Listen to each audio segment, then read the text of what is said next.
السلام علیکم ورحمۃ اللہ وبرکاتہ. کیا حال ہے سب کا؟ الحمدللہ. نحمده ونصلی علی رسولہ الکریم. اما بعد فاعوذ باللہ من الشیطان الرجیم. بسم اللہ الرحمن الرحیم. رب اشرح لی صدری ویسر لی امری واحلل عقدۃ من لسانی یفقہوا قولی. قرآن مجید زندہ دل انسان کے لیے ایک نصیحت ہے. اللہ سبحانہ تعالیٰ فرماتے ہیں ان هو الا ذکر وقرآن مبین لینذر من کان حیا. وہ تو سراسر نصیحت اور واضح قرآن کے سوا کچھ نہیں تاکہ اسے ڈرائے جو زندہ ہو. یعنی یہ زندہ لوگوں کے لیے آیا ہے اور زندہ لوگوں کے لیے کتاب ہدایت ہے. ابن قیم کہتے ہیں لوگوں کی 3 قسمیں ہیں. ایک وہ شخص جس کا دل مر چکا ہے. یہ وہ شخص ہے کہ اس کا کوئی دل ہی نہیں. اس آدمی کے حق میں کوئی آیت نصیحت نہیں بنتی.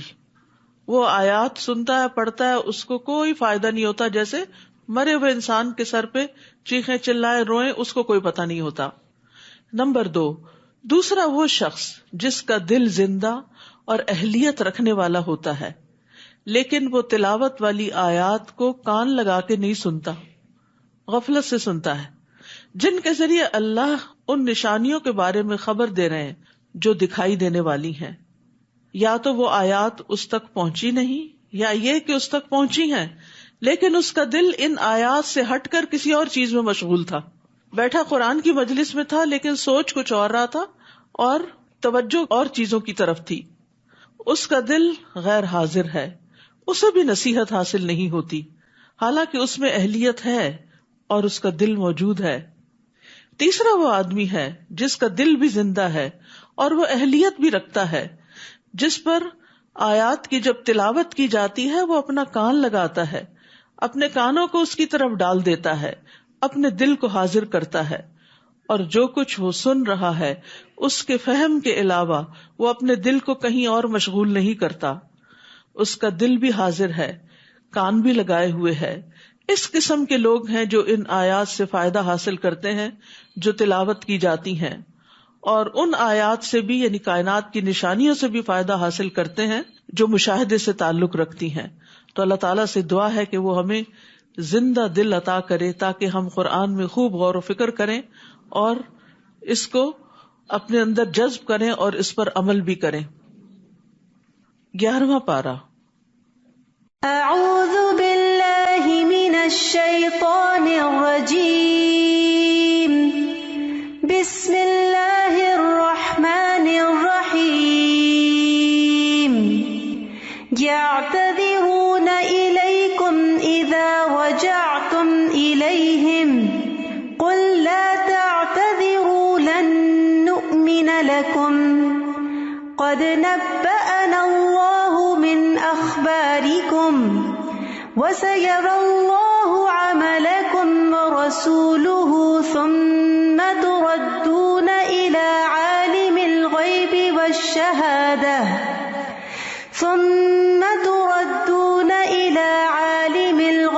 والشهادة فينبئكم بما كنتم تعملون. شروع کرتی ہوں اللہ کے نام سے جو بے انتہا مہربان نہایت رحم فرمانے والا ہے. جب تم ان کے پاس واپس آؤ گے تو وہ تمہارے سامنے معذرت شروع کر دیں گے، عذر پیش کریں گے. آپ ان سے کہہ دیجئے بہانے نہ بناؤ، ہم تمہاری باتوں پر یقین نہیں کریں گے کیونکہ اللہ نے ہمیں تمہارے حالات بتلا دیے ہیں اور آئندہ بھی اللہ اور اس کا رسول تمہارے کام دیکھ لیں گے. پھر تم ایسی ذات کی طرف لوٹائے جاؤ گے جو کھلے اور چھپے سب حالات جانتا ہے. وہ تمہیں بتا دے گا کہ تم کیا کچھ کرتے رہے ہو. یہاں پر اللہ سبحانہ وتعالی دولت مند منافقین کے پیچھے رہنے کا ذکر کرتے ہوئے فرما رہے ہیں کہ ان کے پیچھے رہنے کے لیے ان کے پاس کوئی عذر نہ تھا، اور جب تم اب جنگ سے واپس لوٹو گے ان کے پاس جاؤ گے تو وہ عذر بہانے لے کر آ جائیں گے اور معذرتیں کریں گے. تو آپ ان سے کہہ دیجئے کہ تم بہانے مت بناؤ، ہم تمہاری بات نہیں مانیں گے، یعنی تمہاری جھوٹی معذرتوں کی تصدیق نہیں کریں گے کیونکہ اللہ تعالیٰ نے ہمیں تمہارے حالات سے خبردار کر دیا ہے اور اللہ سبحانہ تعالیٰ کی بات سچی ہے، لہذا تمہارے عذر پیش کرنے کا کوئی فائدہ نہیں، کیونکہ وہ ایسے ایسے بہانے اور ایسے ایسے معذرتیں پیش کر رہے تھے جو بالکل اس کے برعکس تھی جو اللہ تعالیٰ ان کے حالات کے بارے میں خبر دے چکے تھے، اور اللہ کی بات سب سے سچی بات ہوتی ہے۔ اور پھر یہاں یہ بتا دیا گیا کہ اللہ اور اس کا رسول تمہارے اعمال دیکھیں گے، یعنی دنیا میں عمل صداقت کی میزان ہے، یعنی عمل سے پتہ چلتا ہے، کسی کا رویہ بتاتا ہے کہ وہ اپنی بات میں کتنا سچا ہے۔ عمل کے ذریعے سچ اور جھوٹ میں امتیاز ہوتا ہے، صرف باتوں سے کسی کا سچا ہونا نہیں پتہ چلتا۔ پھر تم غائب اور حاضر کے جاننے والے یعنی اللہ رب العالمین کی طرف لوٹائے جاؤ گے، یعنی آخرت میں اس کے سامنے پیش کیے جاؤ گے جس سے کوئی بھی چیز اوجھل نہیں۔ یہاں اللہ سبحانہ تعالیٰ کی یہ صفات بیان ہوئی ہیں کہ وہ غیب کو بھی جانتا ہے اور حاضر کو بھی جانتا ہے، اس کے لیے سب برابر ہے، اور جو تم عمل کر رہے ہو وہ سب تمہیں بتائے گا، یعنی تم برا یا بھلا جو کچھ کرتے ہو اللہ تعالیٰ تمہیں اس کے بارے میں آگاہ فرمائے گا، تم پر ذرا برابر بھی ظلم نہیں کیا جائے گا، وہ اپنے عدل اور فضل سے تمہارے اعمال کی جزا دے گا۔ تو یاد رکھیے کہ جب کوئی انسان برائی کا ارتکاب کرتا ہے تو اس کے بعد اس کے 3 حالتوں میں سے ایک حالت ہوتی ہے، یعنی ظاہر اور باطن میں اس کی بات اور عذر کو قبول کیا جائے اور اس کی بنا پہ اس کو معاف کر دیا جائے، یعنی کسی نے غلطی کی اور معذرت کی تو اس کی معذرت قبول کر لی گئی، تو کیا ہوا، اس کو معاف کر دیا گیا۔ دوسری بات یہ کہ معذرت قبول نہیں کی جائے اور اس کو سزا دی جائے، اور تیسری بات یہ کہ گناہ کرنے والے کی گناہ سے اعراض برتا جائے اور کسی طرح کی سزا نہ دی جائے۔ تو یہ تیسرا رویہ ہے جس کے بارے میں اللہ تعالیٰ نے حکم دیا ہے کہ منافقین کے ساتھ یہی رویہ اختیار کیا جائے۔ فرمایا سَيَحْلِفُونَ بِاللَّهِ لَكُمْ إِذَا انقَلَبْتُمْ إِلَيْهِمْ لِتُعْرِضُوا عَنْهُمْ فَأَعْرِضُوا عَنْهُمْ إِنَّهُمْ رِجْسٌ وَمَأْوَاهُمْ جَهَنَّمُ جَزَاءً بِمَا كَانُوا يَكْسِبُونَ۔ جب تم ان کے پاس لوٹ کر آؤ گے یعنی تبوک سے تو وہ تمہارے سامنے اللہ کی قسمیں کھائیں گے تاکہ تم ان سے اعراض برتو، یعنی ان کو ایک طرح سے معافی کر دو، تو ان سے اعراض ہی برتو کیونکہ وہ ناپاک ہیں، یعنی نفاق جو ہے، منافقت جو ہے وہ ناپاکی کی علامت ہے، اور ان کا ٹھکانہ جہنم ہے، یہ ان کے کاموں کا بدلہ ہے جو وہ کرتے رہے ہیں۔ تو یہاں پر یہ بات سمجھ میں آ رہی ہے کہ کچھ معاملے ایسے ہوتے ہیں کہ جن میں انسان کو پتا ہوتا ہے کہ سامنے والا بالکل جھوٹ کہہ رہا ہے، انتہائی غلط بات کر رہا ہے، اس کا عمل اس کے بالکل اپوزٹ ہے، یعنی زبان سے وہ کچھ کہتا ہے، عمل سے کچھ کہتا ہے، لیکن آپ کے پاس قسمیں کھاتے ہوئے اور جھوٹا سچے آنسو بہاتے ہوئے آ جاتا ہے معذرت کرنے کے لیے، تو اب یہ ہے کہ آپ کون سا رویہ اختیار کریں گے؟ یا تو یہ کہ آپ نے نہیں بالکل کوئی بات نہیں، میں تم سے راضی ہوں۔ آپ کیسے راضی ہیں؟ آپ راضی نہیں ہیں تو آپ اپنی رضامندی ظاہر نہ کریں، آپ اس پر سزا بھی نہ دیں کیونکہ وہ اب اللہ کا نام لے کر اپنے جھوٹ پہ پردہ ڈال رہا ہے۔ تو تیسرا رویہ اعراض، تغافل، اگنور، جسٹ اگنور، ایسے لوگوں کو اگنور کر دینا چاہیے، نہ خوشی کا اظہار کرنا چاہیے اور نہ ہی کوئی سزا دینی چاہیے، ان کا معاملہ اللہ پہ چھوڑ دینا چاہیے۔ يَحْلِفُونَ لَكُمْ لِتَرْضَوْا عَنْهُمْ فَإِن تَرْضَوْا عَنْهُمْ فَإِنَّ اللَّهَ لَا يَرْضَىٰ عَنِ الْقَوْمِ الْفَاسِقِينَ۔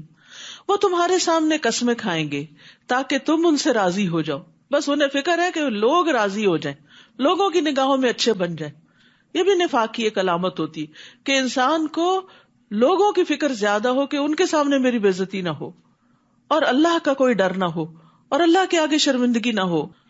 تو فرمایا کہ اگر تم راضی ہو بھی جاؤ تو اللہ ایسے فاسق لوگوں سے راضی نہ ہوگا۔ یاد رکھیے اگر ہم اپنی غلط باتوں پر، جھوٹ پر، فریب پر، دھوکے پر پردہ ڈال کے جھوٹی باتیں کر کے دوسرے کو خوش کر بھی لیں، یعنی بعض لوگ ہوتے ہیں نا، وہ لوگوں کو ڈستے ہیں، لوگوں کے لیے سازشیں کرتے ہیں، برے کام کرتے، پھر سامنے آتے ہیں تو بڑی خوشنما باتیں کرتے ہیں اور پھر ان کو خوش کرنے کی کوشش کرتے جن کو انہوں نے پیچھے سے ڈسا ہوا ہوتا ہے یا ان کو نقصان دیا ہوا ہوتا ہے یا ان کو دھوکہ دیا ہوا ہوتا ہے۔ تو ایسے میں اگر سامنے والا راضی ہو بھی جائے تو اللہ دیکھ رہا ہوتا ہے کہ یہ شخص کتنا فسادی اور کتنا غلط کار ہے۔ تو خاندانی تعلقات میں بھی بعض اوقات آپ کو ایسے لوگوں سے واسطہ پیش آتا ہے کہ جو پیٹھ پیچھے آپ کا گھر خراب کرتے ہیں، آپ کے ہسبینڈ کے دل میں آپ کے خلاف بری بری باتیں ڈالتے ہیں، اور اسی طرح کے چھپ چھپ کے غلط کام کرتے ہیں، لیکن آپ کے سامنے آپ کو ظاہر نہیں ہونے دیتے تاکہ آپ سے جو فائدے ان کو پہنچ رہے ہیں وہ پہنچتے رہیں. یعنی فائدے بھی اٹھاتے ہیں آپ سے اور دھوکہ بھی دیتے ہیں آپ کو، اور آپ کو پتہ بھی ہوتا ہے. تو ایسے لوگوں سے اعراض برتنا چاہیے، اور انہیں یہ یاد رکھنا چاہیے کہ بندوں نے اگر کوئی سزا نہیں دی اور برا بھلا نہیں کہا یا کوئی دنیا میں اس کے کانسیکوینسز نہیں آئے، لیکن اللہ کے حضور جب حاضر ہونا ہے تو پھر خوب شامت آئے گی. اللہ ایسے فاسق لوگوں سے راضی نہ ہوگا. تو انسان کو اللہ کی خوشنودی کو بندوں کی خوشنودی پر مقدم رکھنا چاہیے، یعنی ہمیشہ یہ دیکھنا چاہیے کہ کیا میرا رب بھی میرے اس طرز عمل سے راضی ہے یا نہیں.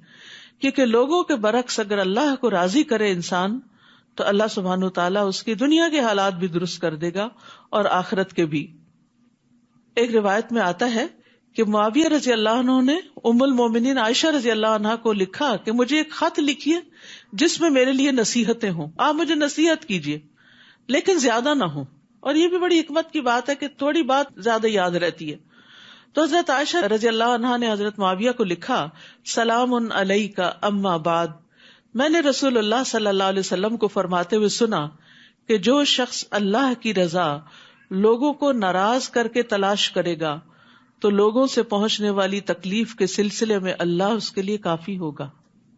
یعنی اگر لوگ ناراض بھی ہو گئے لیکن اللہ کی رضا اس کے سامنے ہے کہ میں یہاں اگر جھوٹ بولوں تو اللہ تعالیٰ ناراض ہوگا، مجھے سچی بات ہی کرنی ہے، تو جو لوگ ناراض ہوں گے کچھ دن بعد راضی بھی ہو جائیں گے، اللہ ان کے لیے کافی ہو جائے گا. اور جو شخص لوگوں کی رضامندی کو یعنی لوگوں کو راضی کرنے کو اللہ کے غصے میں تلاش کرے گا، اللہ اسے لوگوں کے سپرد کر دے گا. والسلام علیکم. بس اتنی سی نصیحت کی. تو مقصد کیا تھا کہ ہر حال میں اللہ کو راضی رکھنے کی فکر کرو. اس آیت سے یہ بھی پتہ چلتا ہے کہ اللہ فاسق لوگوں سے راضی نہیں ہوتا، فاسق لوگوں سے راضی نہیں ہوتا.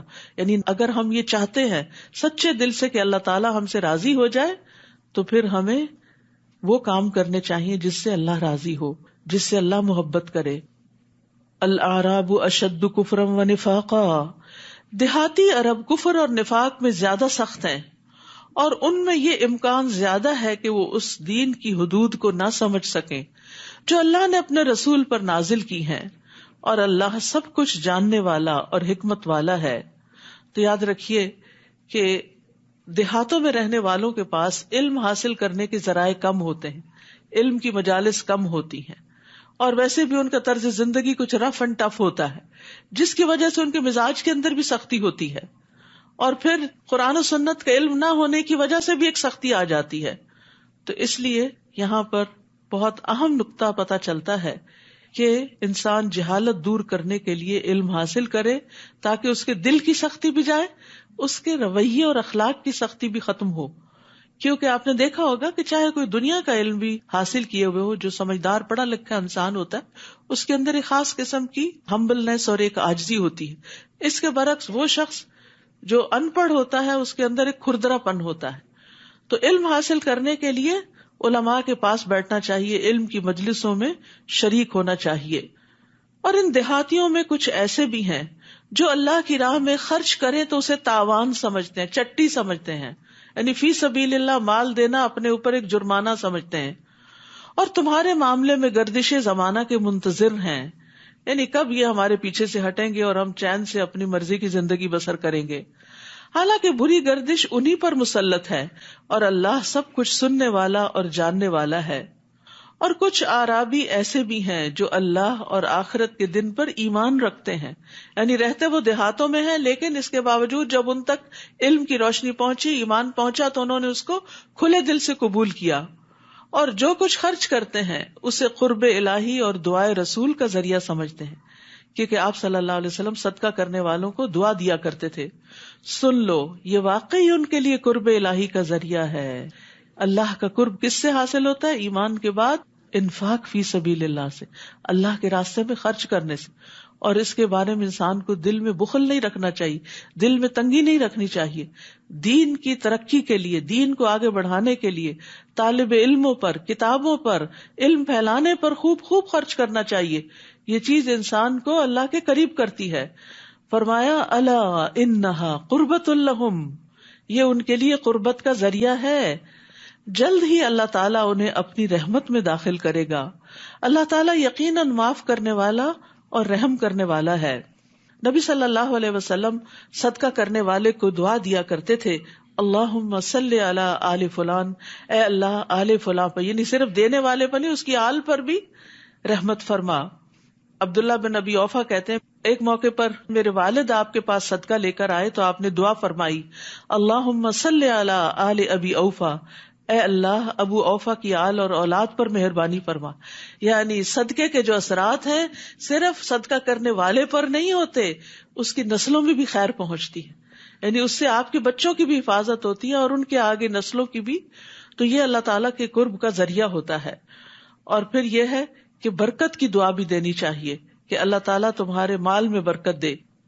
وائل بن حجر کہتے ہیں کہ نبی صلی اللہ علیہ وسلم نے ایک شخص کو زکوٰۃ وصول کرنے کے لیے بھیجا. وہ ایک شخص کے پاس آیا تو اس نے ایک کمزور سا اونٹ کا بچہ دے دیا, یہ لے جاؤ زکوٰۃ میں.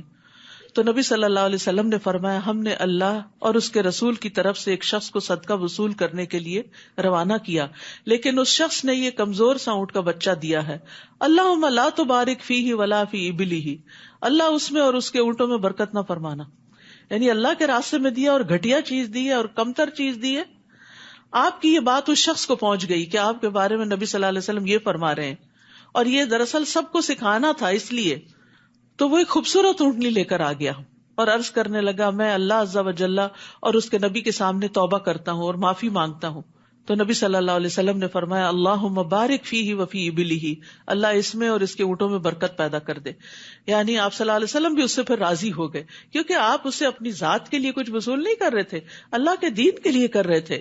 تو عام طور پر کیا ہوتا ہے کہ جب ہم صدقہ کرتے ہیں تو اپنی پسندیدہ چیزیں اپنے پاس اور جو نئی ضرورت وہ صرف صدقہ کرتے ہیں. ٹھیک ہے, بعض اوقات ایکسٹرا چیزیں میں انسان نکال لیتا ہے کہ وہ کسی اور کی ضرورت ہوتی, مگر لن تنالوا البر حتی تنفقوا مما تحبون, کہ تم نیکی کو نہیں پہنچ سکتے, نیک نہیں بن سکتے یہاں تک کہ وہ خرچ نہ کرو جس سے تم محبت کرتے ہو. تو اپنی محبوب چیزیں بھی, اپنا محبوب مال بھی اللہ کے راستے میں دینا چاہیے, خصوصاً فی سبیل اللہ, نیکی کے کاموں کو آگے بڑھانے کے لیے. والسابقون الاولون من المہاجرین والانصار والذین اتبعوہم باحسان رضی اللہ عنہم ورضوا عنہ.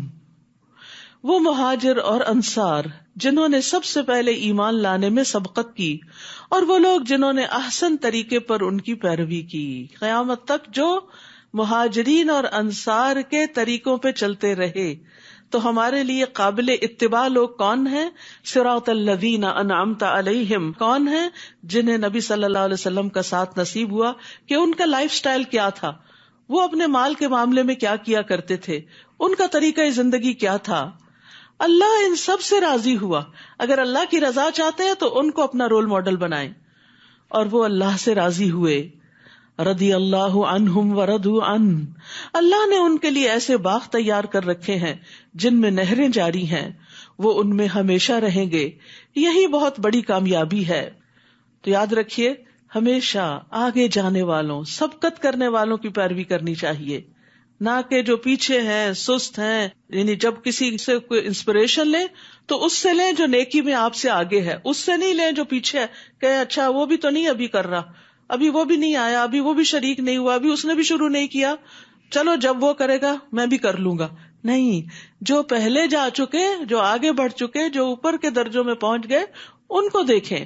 یہاں انہی کی طرف اشارہ ہے. تو احسان کے ساتھ پیروی کی, یعنی ہمارے لیے کیا حکم ہے؟ والذین اتبعوہم باحسان.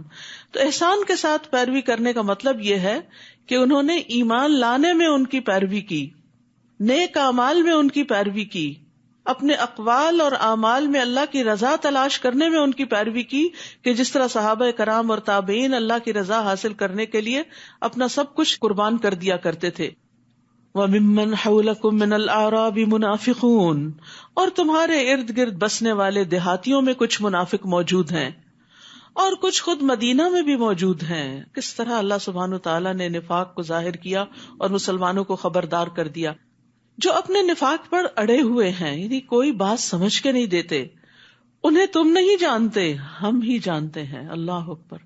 یعنی نبی صلی اللہ علیہ وسلم کو بھی بعض منافقین کے نفاق کا علم نہیں تھا. وہ اتنے ہوشیار چالاک لوگ تھے, اپنی باتوں سے ایسا خوش کرتے تھے کہ ان کے دل کا حال آپ کو نہیں پتا چلتا تھا کہ ان کے اندر کیا ہے. فرمایا آپ انہیں نہیں جانتے, ہم ہی جانتے ہیں.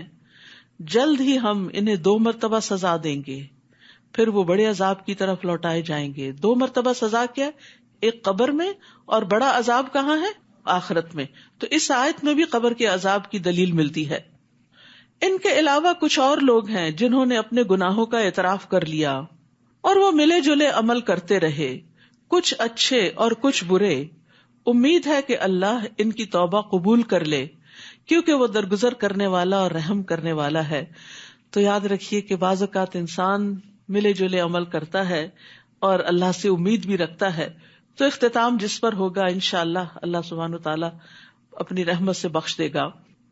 اے نبی صلی اللہ علیہ وسلم, آپ ان کے اموال سے صدقہ قبول کیجیے. یعنی جب انسان کو پتا ہو نا کہ میں کچھ نیکیاں کرتا ہوں, مجھ سے غلطیاں بھی ہوتی ہیں, تو اپنے گناہوں کے ازالے اور کفارے اور ان کو صاف کرنے اور دھونے کے لیے کیا کریں؟ صدقہ کرتے رہے. صدقہ جو ہے وہ نفاق بھی دور کرتا ہے. آپ ان کے اموال میں سے صدقہ قبول کیجیے اور اس صدقے کے ذریعے ان کے اموال کو پاک کیجیے اور ان کے نفوس کا تزکیہ کیجیے, پھر ان کے لیے دعا بھی کیجیے. تو صدقہ کیا ہے؟ نفس کو بھی پاک کرنے کا ذریعہ ہے, مال کو بھی پاک کرنے کا ذریعہ ہے, رسول صلی اللہ علیہ وسلم کی دعائیں حاصل کرنے کا ذریعہ ہے. ان صلاتک سکن لہم, بے شک آپ کی دعا ان کے لیے تسکین کا باعث ہے, اور اللہ سب کچھ جاننے والا اور دیکھنے والا ہے. کیا انہیں معلوم نہیں کہ اللہ ہی اپنے بندوں کی توبہ قبول کرتا ہے اور ان کے صدقے قبول کرتا ہے؟ یعنی صدقہ اور توبہ ساتھ ساتھ. سچی توبہ کیا ہے؟ جس میں انسان کوئی نیک عمل کر کے توبہ کرے, کوئی نفل پڑھ کے کرے, کوئی صدقہ دے کے کرے. یعنی جب بھی کوئی گناہ ستائے اس گناہ کو یاد کر کے صدقہ کریں تاکہ دل ٹھنڈا ہو جائے اور ایک تسکین آ جائے. غم کا علاج ہے صدقہ, بیماریوں کا علاج ہے صدقہ, اور ان کے صدقے قبول کرتا ہے, اور یہ کہ وہی توبہ قبول کرنے والا اور رحم کرنے والا ہے.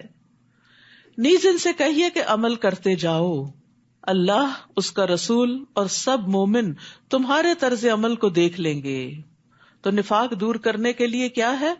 عمل کر کے دکھائیں, اور ان قریب تم کھلی اور چھپی چیزوں کے جاننے والے کی طرف لوٹائے جاؤ گے, تو وہ تمہیں بتا دے گا جو کچھ تم کرتے رہے. نیز کچھ اور لوگ ہیں جن کا معاملہ اللہ کا حکم آنے تک التوا میں پڑا ہوا ہے, خواہ وہ انہیں سزا دے یا ان کی توبہ قبول کر لے, اور اللہ سب کچھ جاننے والا اور حکمت والا ہے. کچھ اور لوگوں کی طرف اشارہ ہے کہ جن کے اندر نفاق تو نہیں تھا, بس سستی کی وجہ سے پیچھے رہ گئے تھے. نیز کچھ اور لوگ ہیں جنہوں نے ایک مسجد بنائی, اور یہ کون تھے؟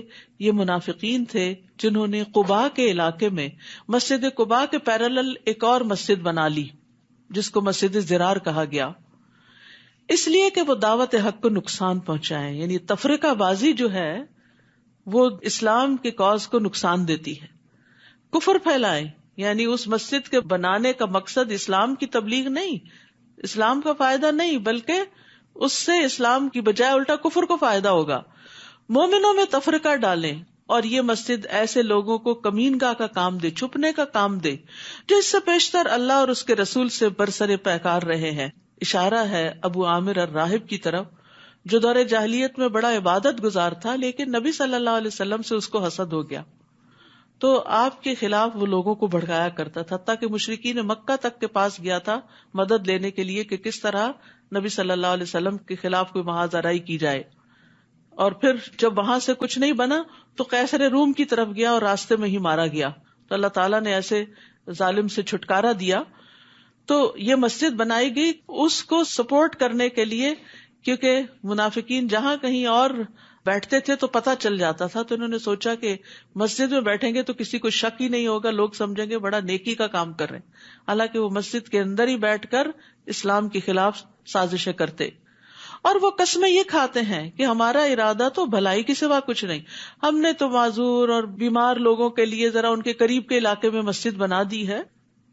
اور اللہ گواہی دیتا ہے یقیناً یہ جھوٹے لوگ ہیں. استغفر اللہ, کس طرح ان کا جھوٹ کھلا کہ جنہوں نے مسجد بنائی تھی انہیں لوگوں کے سامنے ننگا کر دیا گیا کہ یہ جھوٹے لوگ ہیں, ان کا مقصد مسجد بنانے کے پیچھے درست نہیں. یاد رکھیے, اگر بدنیتی کے ساتھ کوئی نیک عمل کیا جائے تو وہ بھی انسان کے اوپر الٹا وبال کا باعث بنتا ہے. کسی بھی نیک عمل کے لیے بنیادی شرط یہ ہے کہ انسان کی اس میں نیت خالص ہو. نبی صلی اللہ علیہ وسلم کے پاس یہ لوگ آئے کہ آپ اس مسجد کا افتتاح کر دیں تاکہ ایک ٹھپا لگ جائے کہ یہ اوتھینٹک ہے. اللہ تعالیٰ نے آپ کو روک دیا. اے نبی صلی اللہ علیہ وسلم، آپ اس مسجد زرار میں کبھی بھی نماز کے لیے کھڑے نہ ہونا، کبھی بھی اس میں داخل نہیں ہوں گے آپ. وہ مسجد جس کی پہلے دن سے تقوی پر بنیاد رکھی گئی یعنی مسجد قباء زیادہ مستحق ہے کہ آپ اس میں کھڑے ہوں. آپ وہاں جائیں، ان کو سپورٹ دیں. اس میں ایسے لوگ ہیں جو پاک رہنا پسند کرتے ہیں. قباء والوں کی تعریف فرمائی اللہ تعالیٰ نے ان کی پاکی کی بنا پہ، اور اللہ پاک رہنے والوں کو پسند کرتا ہے. واللہ یحب المطہرین. یہ کون لوگ تھے؟ ان سے پوچھا گیا کہ یہ پاکیزگی کا کیا ایسا طریقہ اختیار کرتے ہیں کہ جس سے اللہ نے ان کی تعریف کی. تو پتہ چلا کہ یہ رفع حاجت کے بعد پتھروں یا ڈھیلوں سے صفائی کرنے کے بعد پھر پانی سے استنجا کرتے ہیں. تو یاد رکھیے صرف ٹیشو پیپر کافی نہیں ہوتا، پانی سے دھونے سے ہی صحیح صفائی ہوتی ہے، اور اسی صفائی اور طہارت کی وجہ سے اللہ تعالیٰ پاک رہنے والوں سے محبت کرتا ہے. تو اپنی جسمانی صفائی کا بھی انسان کو خوب خیال رکھنا چاہیے تاکہ فرشتے بھی نفرت نہ کریں، انسانوں کو بھی اذیت نہ ہو، اور اللہ کی محبت بھی حاصل ہو. تو صفائی اور ستھرائی اختیار کرنے والوں سے اللہ کی محبت کا وعدہ ہے. اور صاف رہنا جو ہے یہ فطرت کے اعمال میں سے ہے. ابو ہریرہ سے روایت ہے کہ 5 چیزیں فطری ہیں: ختنہ کرنا سرکمسیژن، زیر ناف بال صاف کرنا یعنی انڈر لیگز، بغل کے بال اکھاڑنا، ناخن تراشنا، اور مونچھوں کا کتروانا. یعنی یہ ساری صفائی کی علامتیں ہیں. ان سب چیزوں کا اہتمام کرنا چاہیے، اور خاص طور پر جمعہ کے دن. حتیٰ کہ رات کو جب انسان سوتا ہے اور وضو کر کے سوتا ہے تو اس کی بھی بڑی فضیلت ہے.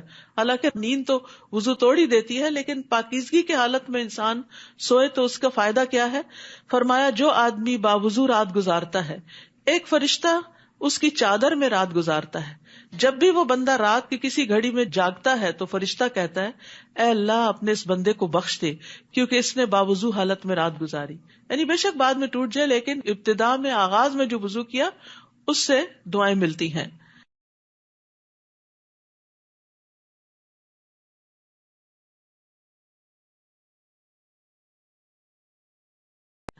ذرا سوچو، کیا وہ شخص بہتر ہے جس نے اپنی عمارت کی بنیاد اللہ کے خوف اور اس کی رضا پر رکھی ہو؟ یعنی دین کے لیے کوئی بلڈنگ بنا رہا ہے، مسجد بنا رہا ہے، کوئی دینی ادارہ بنا رہا ہے، اور اس کے اندر 2 چیزیں ہیں کہ اس تعمیر میں اللہ کا خوف بھی ہے اور اللہ کی رضا حاصل کرنے کا شوق بھی ہے کہ اس کی وجہ سے اللہ تعالیٰ مجھ سے راضی ہو جائے. یا وہ شخص بہتر ہے جس نے اپنی عمارت کی بنیاد ایک کھوکھلے گڑھے کے کنارے پر رکھی ہو جو اس کو بھی لے کر جہنم کی آگ میں جا گرے. اشارہ ہے مسجد زرار کی طرف کہ جس کے نیچے نیت کا اخلاص نہیں تھا. ایسے ظالم لوگوں کو اللہ کبھی سیدھی راہ نہیں دکھاتا. تو یاد رکھیے کہ چاہے آپ ایک فزیکل عمارت بنائیں یا کسی نیکی کے کام کو بلڈ کریں تو اس کے نیچے جب تک اخلاص کی بنیاد نہیں ہوگی اس وقت تک جنت کا حصول ممکن نہیں. اگر اس کے نیچے دھوکہ اور فریب ہے تو پھر وہ عمارت گرے گی اور انسان کو جہنم میں لے جائے گی. وہ بظاہر بڑا سا نیکی کا کام بھی جنت میں لے جانے والا نہیں اگر اللہ کے لیے نہیں کیا جا رہا. تو نیکی چھوٹی بھی بڑا فائدہ دے جاتی ہے. آدھی کھجور کا صدقہ بھی انسان کو جہنم کی آگ سے بچاتا ہے اگر وہ اللہ کے لیے کیا گیا ہو. اور بڑے سے بڑے کارنامے بھی، چاہے وہ قرآن کی تلاوت ہو یا پڑھنا پڑھانا ہو یا شہادت کی موت ہو یا اسی طرح بہت زیادہ سخاوت کرنا ہو، اگر وہ اللہ کی رضا کے لیے نہیں تو یہی اعمال سب سے پہلے جہنم میں لے جانے والے. دکھاوے کی نیکیاں جنت میں نہیں لے جائیں گی، جہنم میں لے جانے والی ہیں.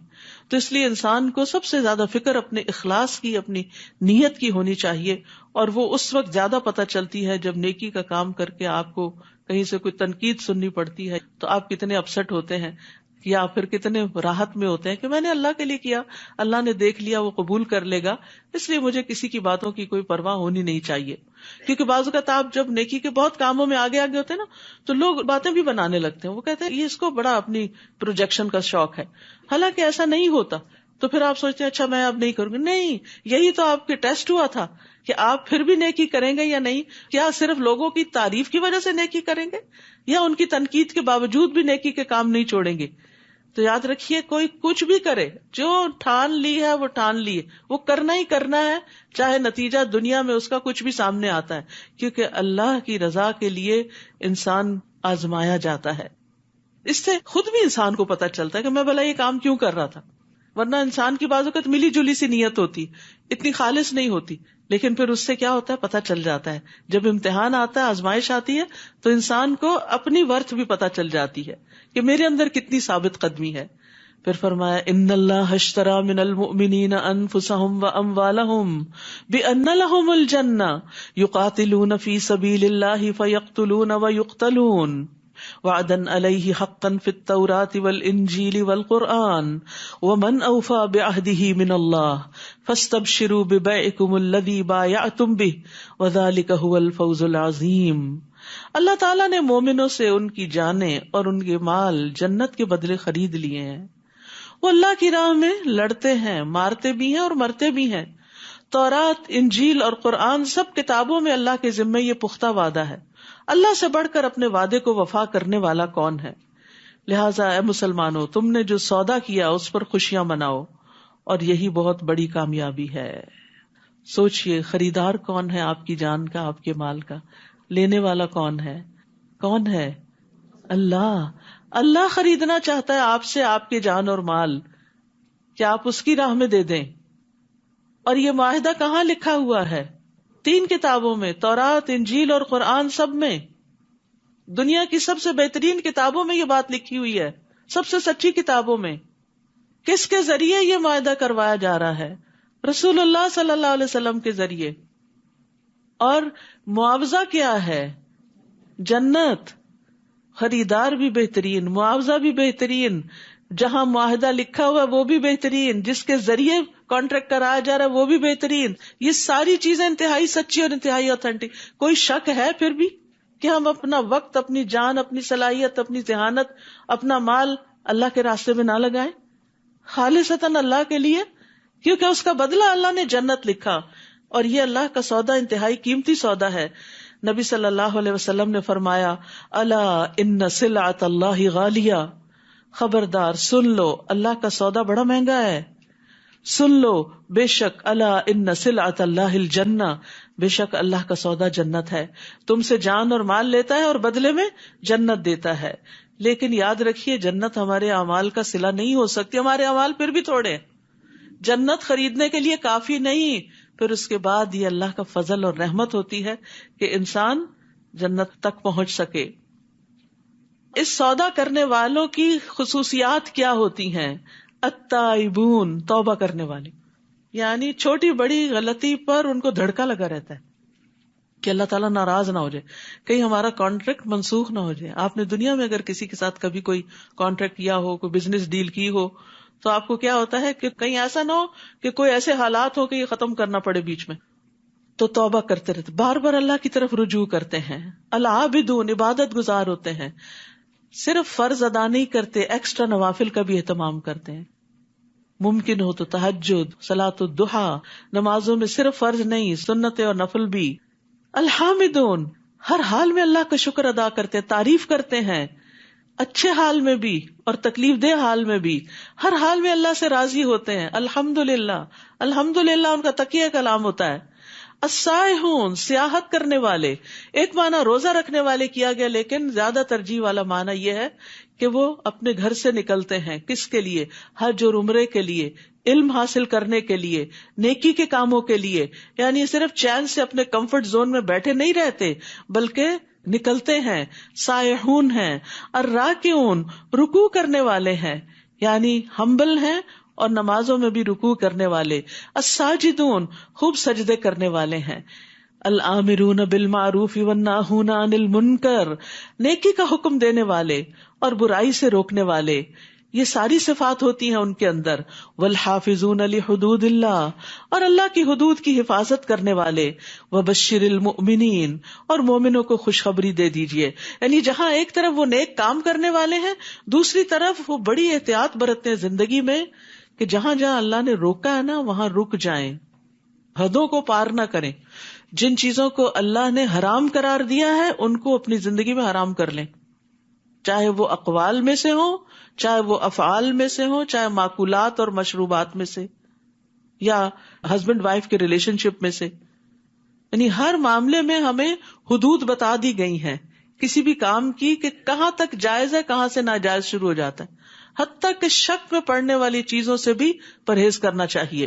تو ایسے لوگ ہوتے ہیں جنہوں نے اپنی جان اور مال کا سودا کر رکھا ہے، یہ ہیں جنہوں نے اپنا آپ بیچ رکھا ہے. تو ہم بکے ہوئے لوگ ہیں. ہمیں اپنے آپ کو شیطان کے ہاتھوں نہیں بیچنا، اپنی خواہشات کے ہاتھوں نہیں بیچنا، اللہ کو بیچنا ہے تاکہ بدلے میں جنت مل سکے. اور ویسے بھی پیدا بھی ہمیں اللہ نے کیا، جو کچھ مال جان ہے وہ بھی اللہ ہی کا، علم ہے تو وہ بھی، نیکی کی کوئی توفیق اور قدرت ہے تو وہ بھی اللہ ہی کی دی ہوئی ہے. تو کوئی بڑی بات تھوڑی ہے کہ جس نے سب کچھ دیا واپس اسی کو دے کے اس سے انعام لے رہے ہیں. کتنا بڑا فضل اور کتنی بڑی رحمت. نبی اور ایمان والوں کے لیے یہ مناسب نہیں کہ وہ مشرکوں کے لیے بخشش طلب کریں، خواہ وہ ان کے قریبی رشتہ دار ہی کیوں نہ ہوں، جبکہ ان پر یہ بات واضح ہو چکی ہے کہ مشرکین دوزخ والے ہیں. تو یاد رکھیے ایمان کی تکمیل کے لیے اللہ کی رضا کو مقدم رکھنا ضروری ہے. اور ابراہیم علیہ السلام نے جو اپنے باپ کے لیے بخشش کی دعا کی تھی آزر کے لیے جو مشرک تھا، تو وہ صرف اس لیے تھی کہ انہوں نے اپنے باپ سے اس بات کا وعدہ کیا ہوا تھا. پھر جب ان پر واضح ہو گیا کہ وہ اللہ کا دشمن ہے تو وہ اس سے بیزار ہو گئے، اپنے والد سے، شرک کی وجہ سے. بلا شبہ ابراہیم علیہ السلام بڑے نرم دل اور بردبار انسان تھے. اللہ تعالیٰ نے ان کی خوبیاں بیان کی ہیں. ہم دیکھیں کہ کیا ہم بھی ان کے نقش قدم پر ہیں یا نہیں. اللہ تعالیٰ کسی قوم کو ہدایت دینے کے بعد گمراہ نہیں کیا کرتا، حتیٰ کہ ان پر یہ واضح نہ کر دے کہ انہیں کن کن باتوں سے بچنا چاہیے. اللہ تعالیٰ یقیناً ہر چیز کو جاننے والا ہے. آسمانوں اور زمین کی حکومت اللہ ہی کے لیے ہے، وہی زندہ کرتا ہے، وہی مارتا ہے، اور اللہ کے سوا تمہارا کوئی سرپرست اور مددگار نہیں. اللہ تعالیٰ نے نبی، مہاجرین اور انصار پر مہربانی کی جنہوں نے بڑی تنگی کے وقت نبی کا ساتھ دیا تھا. یاد رکھیے عام حالات میں، امن میں، سکون میں، وسائل کے ہوتے ہوئے کسی خیر کے کام میں کسی کا ساتھ دینا تو پھر آسان ہوتا ہے، لیکن جب ہر طرف سے تنگی اور آزمائش ہو، جیسے غزوہ تبوک کے موقع پر اس کی طرف اشارہ ہے. اور اس وقت نیکی کے کام میں کسی کا ساتھ دینا کہ جب آپ خود بھی ہینڈ ٹو ماؤتھ ہو. ایک ہوتا ہے آپ کے پاس فارغ وقت ہے پھر آپ کسی کی خدمت کرنے چل پڑیں، اور ایک یہ کہ آپ کے بھی اپنے 100 کام ہیں اور آپ ان کو چھوڑ کر پھر اللہ کی خاطر نکلتے ہیں اور دوسرے کی مدد کرتے ہیں.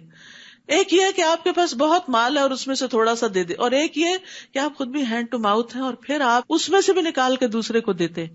تو یہ اعلیٰ ترین درجہ ہوتا ہے اور یہ اللہ کے ہاں بکنا ہوتا ہے.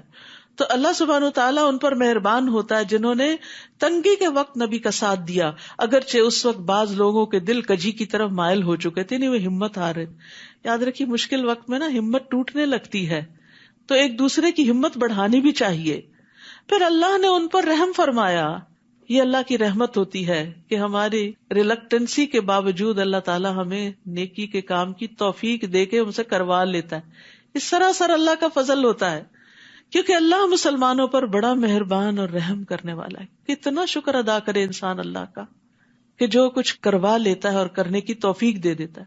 آج ہم سب کا یہاں آ بیٹھنا، اب مجھے معلوم ہے آپ میں سے ایک ایک اپنے گھر اور بچوں اور جابز اور کس کس چیز میں کتنا مصروف ہے. ایک بہن مجھے ملی یہاں پر، وہ کہنے لگی میں نائٹ شفٹ کر کے آتی ہوں روزانہ، صرف 2 گھنٹے سو کر یہاں پہنچ جاتی ہوں قرآن کی محبت میں. کیسے کیسے چھپے ہوئے لوگ آپ کے اندر موجود ہیں کہ جو بڑی بڑی قربانیاں کر کے قرآن کی محبت میں یہاں پہنچتے ہیں. تو ہر ایک کا درجہ پھر اسی کے مطابق ہے، جتنی مشقت اتنا ہی بڑا اجر. پھر اللہ نے ان پہ رحم فرمایا. یہ اللہ کی رحمت ہوتی ہے کیونکہ اللہ مسلمانوں پر بڑا رحم کرنے والا، بڑا مہربان ہے. یاد رکھیے کچھ کاموں پر نفس مائل نہیں ہوتا، وہ نفس پہ بڑے گراں ہوتے ہیں. آگے طویل ترین روزے اور چھوٹی چھوٹی راتیں اور راتوں کا قیام، پھر ایک مشکل مرحلہ آ رہا ہے، اور یہ بھی اللہ کی توفیق سے ہی ہوگا. توفیق مانگتے رہیے، آسانی مانگتے رہیے، اور جب اللہ تعالیٰ کسی چیز کو آسان کر دیتا ہے تو آپ حیران ہو جاتے ہیں کہ یہ اللہ نے مجھ سے کروا لیا، میں تو اس قابل ہی نہیں ہوں. اور پھر یہ ہے کہ کچھ کام تو بڑے پسندیدہ ہوتے ہیں ہماری مرضی کے شوق کے، تو ان کو کر کے ہمیں مزہ آتا ہے، لیکن کبھی کبھی کچھ کام زندگی میں نیکی کے ایسے بھی کرنے پڑ جاتے ہیں جو نفس میں بڑے گراں ہوتے ہیں. ان کو بھی کر لینا چاہیے، کیونکہ جو کام نفس کے خلاف کیا جاتا ہے اس میں اتنی ہی زیادہ برکت ہو جاتی ہے، وہ تھوڑا سا بھی ہو تو وہ بہت بڑا ہو جاتا ہے. پھر اسی طرح بعض اوقات سرکمسٹانسز ہمارے فیور میں نہیں ہوتے، گھر کا ماحول نہیں ہوتا، لوگ نہیں ہوتے، سواری نہیں ہوتی، بہت سی مشکلات ہوتی ہیں. اس کے باوجود انسان جب ڈٹرمنڈ ہوتا ہے نہیں یہ کرنا ہے، اور اللہ سے دعائیں مانگتا ہے اور اللہ سے سہولت مانگتا ہے، اللہ تعالیٰ دیتے ہیں. تجربہ کر کے دیکھ لیجئے، اللہ کو صرف آپ کی نیت، آپ کا ارادہ اور آپ کے دل کی حالت چاہیے کہ یہ اندر سے کیا چاہتے ہیں. کیونکہ مشکل پتہ کیا ہے، باہر نہیں ہے، ہمارے اندر زیادہ ہے. ہم ہمت توڑ کے بیٹھ جاتے ہیں. جب کسی نیکی کے لیے ایک برننگ ڈیزائر ہوتی ہے تو ساری زنجیریں کٹ جاتی ہیں اور انسان اپنی آخری منزل تک پہنچ جاتا ہے. تو اللہ تعالیٰ انسان کو مسلسل ایسی آزمائشوں کے ساتھ آزماتا ہے جن کو وہ ناپسند کرتا ہے، اور پھر اللہ تعالیٰ اس کو اس مرتبے تک پہنچا دیتے. بعض اوقات ایک بندے کے لیے اللہ نے اعلیٰ مرتبہ رکھا ہوتا ہے لیکن وہ اعمال میں بڑا سست ہوتا ہے، تو اللہ تعالیٰ اس کو کسی امتحان میں ڈال دیتے اور اس آزمائش میں ڈال کر اس کو وہیں پہنچاتے ہیں. یہ بھی اللہ کا فضل ہوتا ہے. لیکن جب مشکل آتی ہے تو ہم کہتے ہیں شاید اللہ ہم سے ناراض ہے، یہ شیطان کا وسوسہ ہوتا ہے. تو اس لیے ہر حال میں الحامدون، اور قیامت کے دن بلند مرتبہ والے ہوں گے حمادون، جو ہر حال میں اللہ کی تعریف کرتے ہیں اور اللہ سے مدد مانگتے رہتے ہیں. وعلی الثلاثۃ الذین خلفوا، اور ان 3 آدمیوں پر بھی مہربانی کی اللہ نے جن کا معاملہ ملتوی رکھا گیا تھا. منافقین نے آ کے جھوٹی قسمیں کھائیں، کچھ اور لوگوں کا معاملہ بھی نبٹ گیا. اب 3 لوگ ایسے مدینہ میں رہ گئے کہ جنہوں نے بس صرف سستی کے مارے اچھا کل نکلتے ہیں پرسوں نکلتے ہیں، اور پھر فوج بہت آگے نکل گئی اور وہ پیچھے کے پیچھے ہی رہ گئے. اور پیچھے رہ کر بھی ان کو بڑی تکلیف ہوتی تھی. نبی صلی اللہ علیہ وسلم جب واپس آئے تو منافقین تو جھوٹے عذر کر کے اپنا معاملہ صاف کر کے چل دیے، لیکن یہ 3 سچے لوگ تھے، انہوں نے جھوٹ نہیں بولا. لیکن ان پہ وقتی طور پہ بڑی سخت آزمائش آئی. 40 دن تک سب نے ان سے سوشل بائیکاٹ کر دیا. نبی صلی اللہ علیہ وسلم سمیت کوئی ان سے بات چیت نہیں کرتا تھا، اور پھر آخر میں ان کو بھی اللہ نے معاف فرما دیا. تو کبھی ایسا بھی ہوتا ہے کہ ہماری غفلت اور کوتاہی ہمیں کسی مصیبت میں مبتلا کر دیتی ہے، تو وہ بھی گناہوں کو دھونے کا ذریعہ ہوتی ہے. اور ان 3 آدمیوں پر بھی مہربانی کی جن کا معاملہ ملتوی رکھا گیا تھا، حتیٰ کہ زمین اپنی فراخی کے باوجود ان پہ تنگ ہو گئی کیونکہ کوئی ان سے بات نہیں کرتا تھا، اور ان کی اپنی جانیں بھی تنگ ہو گئی، وہ اپنے آپ سے بھی بیزار ہو گئے. کیونکہ سوشل انٹریکشن انسان کی بنیادی ضرورت ہوتی، اس کو صبح اٹھتے ہی کسی سے بات چیت کرنے کی ضرورت ہے. آپ سوچئے 40 دن آپ کسی سے بات نہ کریں اور کوئی آپ کے سلام کا جواب بھی نہ دے تو کتنا مشکل وقت ہوگا. یعنی آپ دیکھیں، ہمیں تھکاوٹ ہوتی ہے، تنگی ہوتی ہے، تکلیف ہوتی ہے، خوشی ہوتی ہے، ہماری چیز ایکسپریس کرتے ہیں، اپنے پیاروں کو بتاتے ہیں آج یہ ہو گیا آج وہ، اس سے ہمارا کتھارسس ہو جاتا ہے. لیکن جب کوئی سننے والا ہی نہ ہو تو غم کے پہاڑ ٹوٹ پڑے ان پر.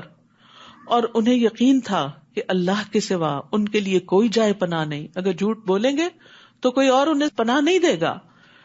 سچ میں ہی فائدہ ہے اگرچہ وقتی طور پر مشکل ہے. پھر اللہ نے ان پر مہربانی کی تاکہ وہ توبہ کریں. اللہ تعالیٰ یقیناً توبہ قبول کرنے والا، رحم کرنے والا ہے. یا ایھا الذین آمنوا اتقوا اللہ وکونوا مع الصادقین، اے ایمان والو اللہ سے ڈرتے رہو اور سچے لوگوں کا ساتھ دو، منافقین کا نہیں، جھوٹے لوگوں کا نہیں. تعاونوا علی البر والتقوی ولا تعاونوا علی الاثم والعدوان. اہل مدینہ کے لیے اور ان دیہاتیوں کے لیے جو ان کے گرد و نواح میں بستے ہیں یہ مناسب نہیں کہ وہ جہاد میں رسول اللہ صلی اللہ علیہ وسلم سے پیچھے رہ جائیں. یعنی آپ کو تو مشکل وقت میں بھیج دیں کہ وہ دشمنوں سے لڑیں اور خود آرام کریں، اور اپنی جانوں کو آپ کی جان سے عزیز تر سمجھیں. یہ اس لیے کہ مجاہدین اللہ کی راہ میں پیاس، تھکان، بھوک کی جو مصیبت بھی جھیلتے ہیں، یا کوئی ایسا مقام طے کرتے ہیں جو کافروں کو ناگوار ہو، یا دشمن سے وہ کوئی کامیابی حاصل کرتے ہیں، تو ان کے لیے نیک عمل لکھ دیا جاتا ہے. جب انسان اللہ کے راستے میں ہوتا ہے نا تو ہر چھوٹی بڑی چیز پر اجر لکھا جا رہا ہوتا ہے. یعنی انسان اگر وضو کر کے مسجد میں جا بیٹھتا ہے تو جب تک وہ نماز کا انتظار کرتا ہے وہ نمازی کی حالت میں گنا جاتا ہے. تو جب آپ کسی نیک کام کی نیت کر لیتے ہیں تو اجر شروع ہو جاتا ہے. فی سبیل اللہ نکلتے ہیں علم حاصل کرنے کے لیے، یا پھر آپ حج اور عمرے کے لیے نکلتے ہیں، آپ گھر سے نکل پڑتے ہیں، سارا راستہ آپ کے لیے وہ نیکی لکھی جاتی ہے ایک ایک قدم پر. اللہ تعالیٰ یقیناً اچھے کام کرنے والوں کے اجر کو ضائع نہیں کرتا. لیکن یاد رکھیے نیک اعمال کا اجر تھکاوٹ کے مطابق ہے. جتنا کسی کام میں آپ اپنے آپ کو زیادہ تھکاتے ہیں، محنت کرتے ہیں، اس کا اجر اتنا ہی زیادہ ہو جاتا ہے۔ بعض اوقات آپ کی بہت بڑی ایفرٹ ہوتی ہے اور آؤٹ پٹ چھوٹا سا ہوتا ہے، تو اللہ تعالیٰ یہ نہیں دیکھتا کہ آپ کا آؤٹ پٹ کتنا ہے، وہ یہ دیکھتا ہے اس کے پیچھے ایفرٹ کتنی بڑی ہے۔ اسی طرح ایسے لوگ جب ریٹائر بھی ہوتے ہیں تو ان کو پینشن ملتی رہتی ہے، یعنی اگر وہ بیمار ہو جائیں یا سفر پر ہوں تو بھی ان کے نامہ اعمال میں وہ سارے اعمال ویسے ہی لکھ دیے جاتے ہیں جو وہ صحت کی حالت میں مستقل طور پر کرتے رہے ہوں، اور نیک عمل کی تو نیت پر بھی اجر مل جاتا ہے۔ نبی صلی اللہ علیہ وسلم نے فرمایا جو اپنے بستر پر آئے اور اس کی نیت یہ ہو کہ رات کو اٹھ کر نماز پڑھوں گا، تہجد پڑھوں گا، پھر اس پہ نیند کا ایسا غلبہ ہوا کہ سوتے سوتے صبح ہو گئی، تو اس کو جس عمل کی یعنی تہجد کی اس نیت نے سلا دیا اس کا بھی ثواب ملے گا، وہ نیند بھی اس کے لیے ثواب کا باعث بن گئی، وہ تہجد لکھے گئے اور اس کی نیند اس کے رب کی جانب سے اس پر صدقہ ہے، یعنی اللہ تعالیٰ اس پر بھی راضی ہے اور اس کو ایک طرح سے سکون دے دیا۔ ضرورت ہوگی انسان کی، بعض اوقات ایسا ہوتا ہے نا انسان بہت تھکا ہوتا ہے، اس کے باوجود اس کا شوق ہوتا ہے کہ میں کچھ کر لوں، لیکن عین کام کرتے وقت آپ کو اونگ آ جاتی، آپ بڑے شوق سے مسجد آتے ہیں خطبہ سنتے سنتے بیچ میں غائب ہو جاتے ہیں، تو وہ وقت بھی ثواب کا لکھا جاتا ہے کیونکہ آپ کی نیت کاؤنٹ ہو رہی ہے۔ وَلَا يُنْفِقُونَ نَفَقَةً صَغِيرَةً وَلَا كَبِيرَةً، نیز یہ مجاہدین جو بھی تھوڑا یا زیادہ خرچ کرتے ہیں یا کوئی وادی طے کرتے ہیں تو یہ چیزیں ان کے حق میں لکھ دی جاتی ہیں تاکہ اللہ انہیں ان کے اعمال کا بہتر صلہ عطا کرے جو وہ کرتے رہے، یعنی چھوٹی بڑی ہر نیکی ان کی قبول ہو جاتی ہے۔ وَمَا كَانَ الْمُؤْمِنُونَ لِيَنْفِرُوا كَافَّةً، مومنوں کے لیے یہ ممکن نہیں کہ وہ سب کے سب ہی نکل کھڑے ہوں۔ غزوہ تبوک میں تو سب کو نکلنے کا حکم تھا نا، کیونکہ بہت مشکل وقت تھا، لیکن یہ حکم ہمیشہ کے لیے باقی نہیں رہا کہ میدان جنگ میں سب کو نہیں نکلنا، پھر اور کیا کرنا ہے اگر جہاد فی سبیل اللہ قتال ہی نہیں کچھ اور کیا ہے، پھر علم کا راستہ فی سبیل اللہ ہے۔ پھر ایسا کیوں نہ ہوا کہ ہر فرقے میں سے، یعنی ہر خاندان، ہر برادری، ہر علاقے، ہر شہر، گاؤں، قصبے میں سے کچھ لوگ دین میں سمجھ پیدا کرنے کے لیے نکلتے ہیں، یعنی ایک ہے فزیکلی اسلام کی سرحدوں کا دفاع اور دوسرا ہے انٹلیکچولی اسلام کا دفاع، اور وہ ہوتا ہے علم حاصل کر کے۔ یعنی سب کو جنگ میں جانے کی ضرورت نہیں، چاہیے یہ کہ کچھ لوگ دین کی سمجھ حاصل کرنے کے لیے نکلیں تاکہ جب وہ ان کی طرف واپس جائیں تو اپنے لوگوں کو برے انجام سے ڈرائیں۔ یعنی ہر علاقے سے کچھ نہ کچھ لوگ مخصوص ہونے چاہیے جو علم میں زیادہ ایکسپرٹیز حاصل کریں اور باقی جو کمیونٹی ہے پھر اس کو سکھائیں۔ اس طرح شاید وہ برے کاموں سے بچتے رہیں، کیونکہ ہر سوسائٹی کے اندر علماء ہونے چاہیے تاکہ وہ لوگوں کو امر بالمعروف اور نہی عن المنکر کرتے رہیں۔ اور ویسے بھی ہمارے دین میں عالم کو عابد پر بہت بڑی فضیلت حاصل ہے۔ رسول اللہ صلی اللہ علیہ وسلم کے سامنے دو آدمیوں کا تذکرہ کیا گیا، ان میں سے ایک عابد تھا، دوسرا عالم، تو آپ نے فرمایا عالم کی عابد پر اس طرح فضیلت ہے جیسے میری تمہارے ادنا ترین آدمی پر۔ سبحان اللہ، یعنی کتنا بڑا گیپ ہے ایک عام مسلمان اور پروفٹ محمد صلی اللہ علیہ وسلم میں۔ ابو عمار حسین بن حریث کہتے ہیں میں نے فضیل بن ایاس کو کہتے ہوئے سنا کہ ایسا عالم جو عمل کرنے والا ہے، علم سکھاتا ہے، وہ آسمان کی بادشاہت میں بڑا آدمی پکارا جاتا ہے۔ جیسے دنیا میں بڑے بڑے آدمی ہوتے ہیں نا، تو ایسے ہی وہ علم سکھانے والا جو عمل بھی کرے وہ آسمانوں میں بہت بڑا شمار ہوتا ہے۔ تو آپ خود سوچئے کہ ایک وہ سٹیٹس ہے جو دنیا میں انسان کو ملے اور ایک وہ ہے جو آخرت میں ملے، لیکن وہ عمل کے ساتھ ملتا ہے اور آسمانوں پر ملے۔ زمین کے مقابلے میں آسمان تو آسمان ہی ہے، اور آسمانوں پر جو مخلوق ہے وہ زمین والوں سے افضل ہے۔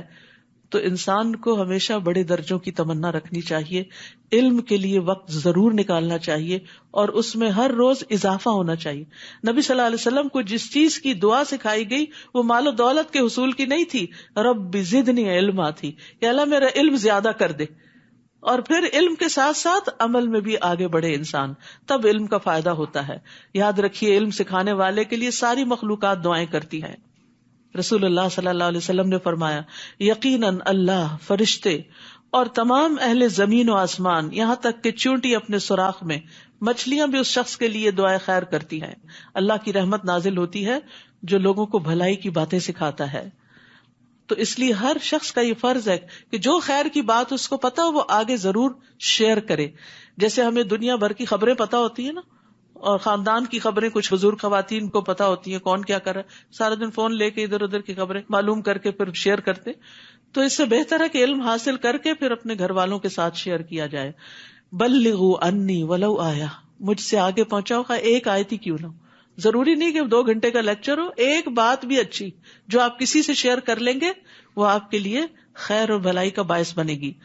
رسول اللہ صلی اللہ علیہ وسلم نے فرمایا، وہ شخص جو علم حاصل کرے پھر اسے بیان نہ کرے، یعنی کسی کو نہ بتائے، اس کی مثال اس شخص کی ہے جو خزانہ جمع کرتا رہے پھر اس میں سے خرچ کچھ نہ کرے. بہت بخیل ہے انسان. پھر فرمایا، یا ایھا الذین آمنوا، اے ایمان والو، ان کافروں سے جنگ کرو جن کا علاقہ تمہارے ساتھ ملتا ہے، اور ان کے ساتھ تمہیں سختی سے پیش آنا چاہیے، اور یہ جان لو کہ اللہ پرہیزگاروں کے ساتھ ہے. اور جب کوئی نئی صورت نازل ہوتی ہے تو منافقوں میں کچھ لوگ ایسے ہیں جو مسلمانوں سے کہتے ہیں کہ اس صورت نے تم میں سے کس کے ایمان میں اضافہ کیا؟ تو اس کا جواب یہ ہے کہ جو لوگ ایمان لائے ہیں اس صورت نے فی الواقع ان کے ایمان میں اضافہ کیا ہے، اور وہی اس صورت کے نازل ہونے پر خوش ہوتے ہیں. یاد رکھیے، قرآن پڑھ کر مومن کا ایمان بڑھتا ہے، منافق کا نفاق بڑھتا ہے. تو ہمیں سوچنا چاہیے کہ پھر ہم کس صف میں شامل ہیں. یعنی منافقین ایک دوسرے سے کہتے ہیں کس کا ایمان بڑا ہے، اور دوسرے ہنسی مذاق میں ٹالتے ہیں، یعنی قرآن کو اس کے مرتبے سے گراتے ہیں. لیکن ایمان والوں کے پاس جب قرآن کی کوئی بات پہنچتی ہے تو ان کا ایمان اور بڑھ جاتا ہے، اور قرآن سے ایمان میں اضافہ ہوتا ہے. 3 باتیں جس میں ہو اللہ اس کے دل کو ایمان سے بھر دیتا ہے: عالم کی صحبت، قرآن کی تلاوت، اور روزے رکھنا. وَأَمَّا الَّذِينَ فِي قُلُوبِهِم مَرَضٌ، رہے وہ لوگ جن کے دلوں میں نفاق کی بیماری ہے، تو اس صورت نے ان کی پہلی ناپاکی پر مزید ناپاکی کا اضافہ کر دیا، اور وہ مرتے دم تک کافر کے کافر ہی رہے. یعنی منافقین کو قرآن نے کچھ فائدہ نہ دیا، ان کی خرابیاں اور زیادہ ہوتی رہیں. تو قرآن کا دل پر اثر نہ ہونا دل کے بیمار ہونے کی علامت ہے. کیا وہ یہ نہیں دیکھتے کہ انہیں ہر سال 1 بار یا 2 بار کوئی نہ کوئی مصیبت پیش آ جاتی ہے؟ یعنی اللہ تعالیٰ ان پہ آزمائشیں بھیجتے کہ شاید ہوش میں آ جائیں. پھر بھی یہ لوگ نہ توبہ کرتے ہیں اور نہ نصیحت قبول کرتے ہیں. اور جب کوئی صورت نازل ہوتی ہے تو یہ منافق آنکھوں ہی آنکھوں میں ایک دوسرے کی طرف اشارہ کر کے پوچھتے ہیں، کیا تمہیں کوئی مسلمان تو نہیں دیکھ رہا؟ پھر وہاں سے واپس چلے جاتے ہیں. یعنی جب آنکھ اوجل ہوتی ہے تو چپکے سے مجلس سے نکل جاتے ہیں.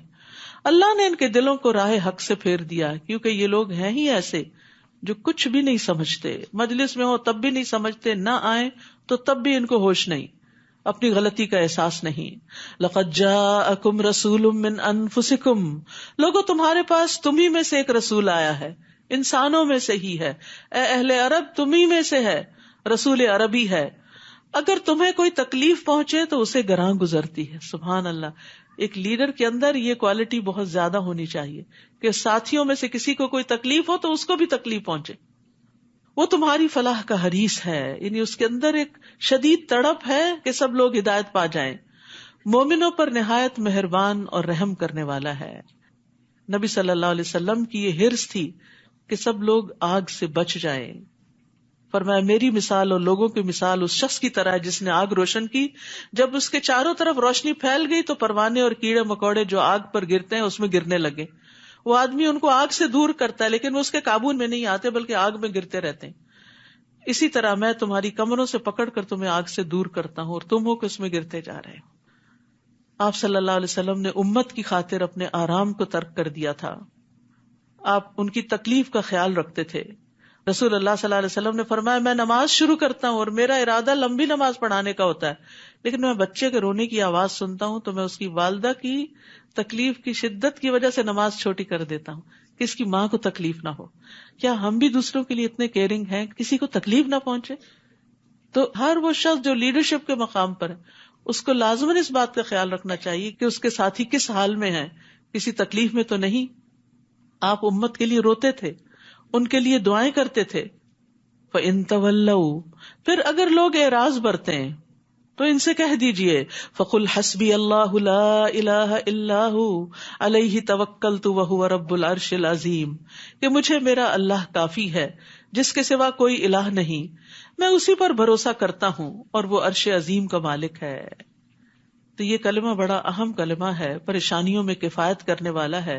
سنن نبی داؤد کی روایت میں آتا ہے جس نے صبح و شام 7 بار یہ پڑھا اللہ اس کی پریشانیوں میں اس کی کفایت کرے گا. اور اگر کوئی آپ پر الزام لگائے یا تکلیف دے جس کا آپ کے پاس جواب نہ ہو تو بھی حسبی اللہ و نعم الوکیل پڑھے.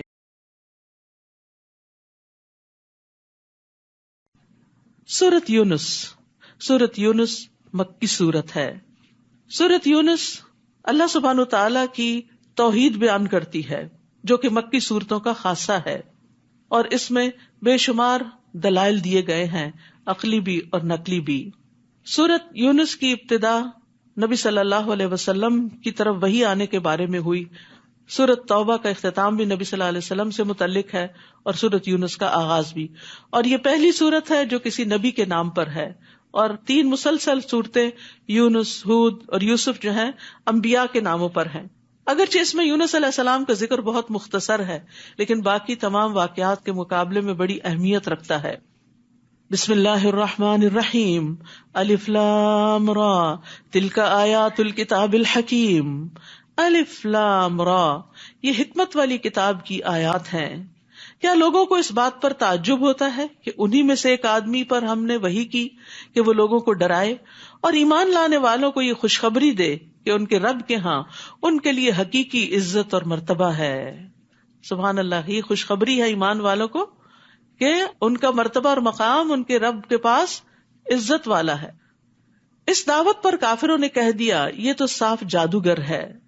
ان ربکم اللہ الذی خلق السماوات والارض. اب رب کی پہچان کرائی جا رہی ہے کہ کون ہے رب، کس کو ماننا ہے، کس کو پوجنا ہے.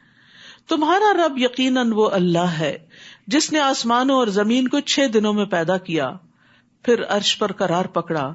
وہی کائنات کا انتظام چلاتا ہے، کوئی اس کے ہاں سفارش نہیں کر سکتا الا یہ کہ پہلے اس کی اجازت حاصل ہو. یعنی سارے اختیارات کا مالک اللہ ہے. ان صفات کا مالک ہے تمہارا رب، لہٰذا اسی کی عبادت کرو. کیا تم غور نہیں کرتے کہ ساری کائنات اسی کی اطاعت میں ہے، اسی کے چلانے سے چل رہی ہے، تو تمہیں بھی اسی کی طرف اپنا رخ کرنا چاہیے. الیہ مرجعکم جمیعا، اسی کی طرف تم سب کو لوٹ کر جانا ہے. آئے بھی وہیں سے ہیں، جانا بھی وہی ہے. تو جتنے دن یہاں ہیں یہ بھی اسی کی یاد میں گزرے تو اچھا، تبھی کامیابی ہوگی. تمہیں اسی کی طرف لوٹ کر جانا ہے، یہ اللہ کا پکا وعدہ ہے.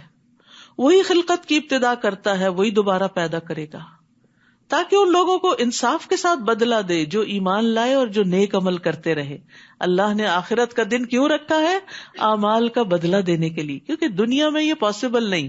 ایک بندہ 1000 لوگوں سے نیکی کرتا ہے تو 1000 لوگ تو اس کو فائدہ نہیں پہنچا سکتے، یا پہنچائیں بھی تو وہ کتنا سنبھالے گا. تو پھر یہ بدلہ تو آخرت میں ہی مل سکتا ہے. اسی طرح ایک شخص نے 1000 کو قتل کر دیا تو 1000 کے قتل کا بدلہ اسے ایک سے ہی دنیا میں نہیں لیا جا سکتا، ہاں آخرت ہے اس کے لیے. اور جن لوگوں نے کفر کیا ان کے لیے کھولتا ہوا پانی اور دردناک عذاب ہوگا. یہ اس انکار حق کا بدلہ ہے جو وہ کیا کرتے تھے.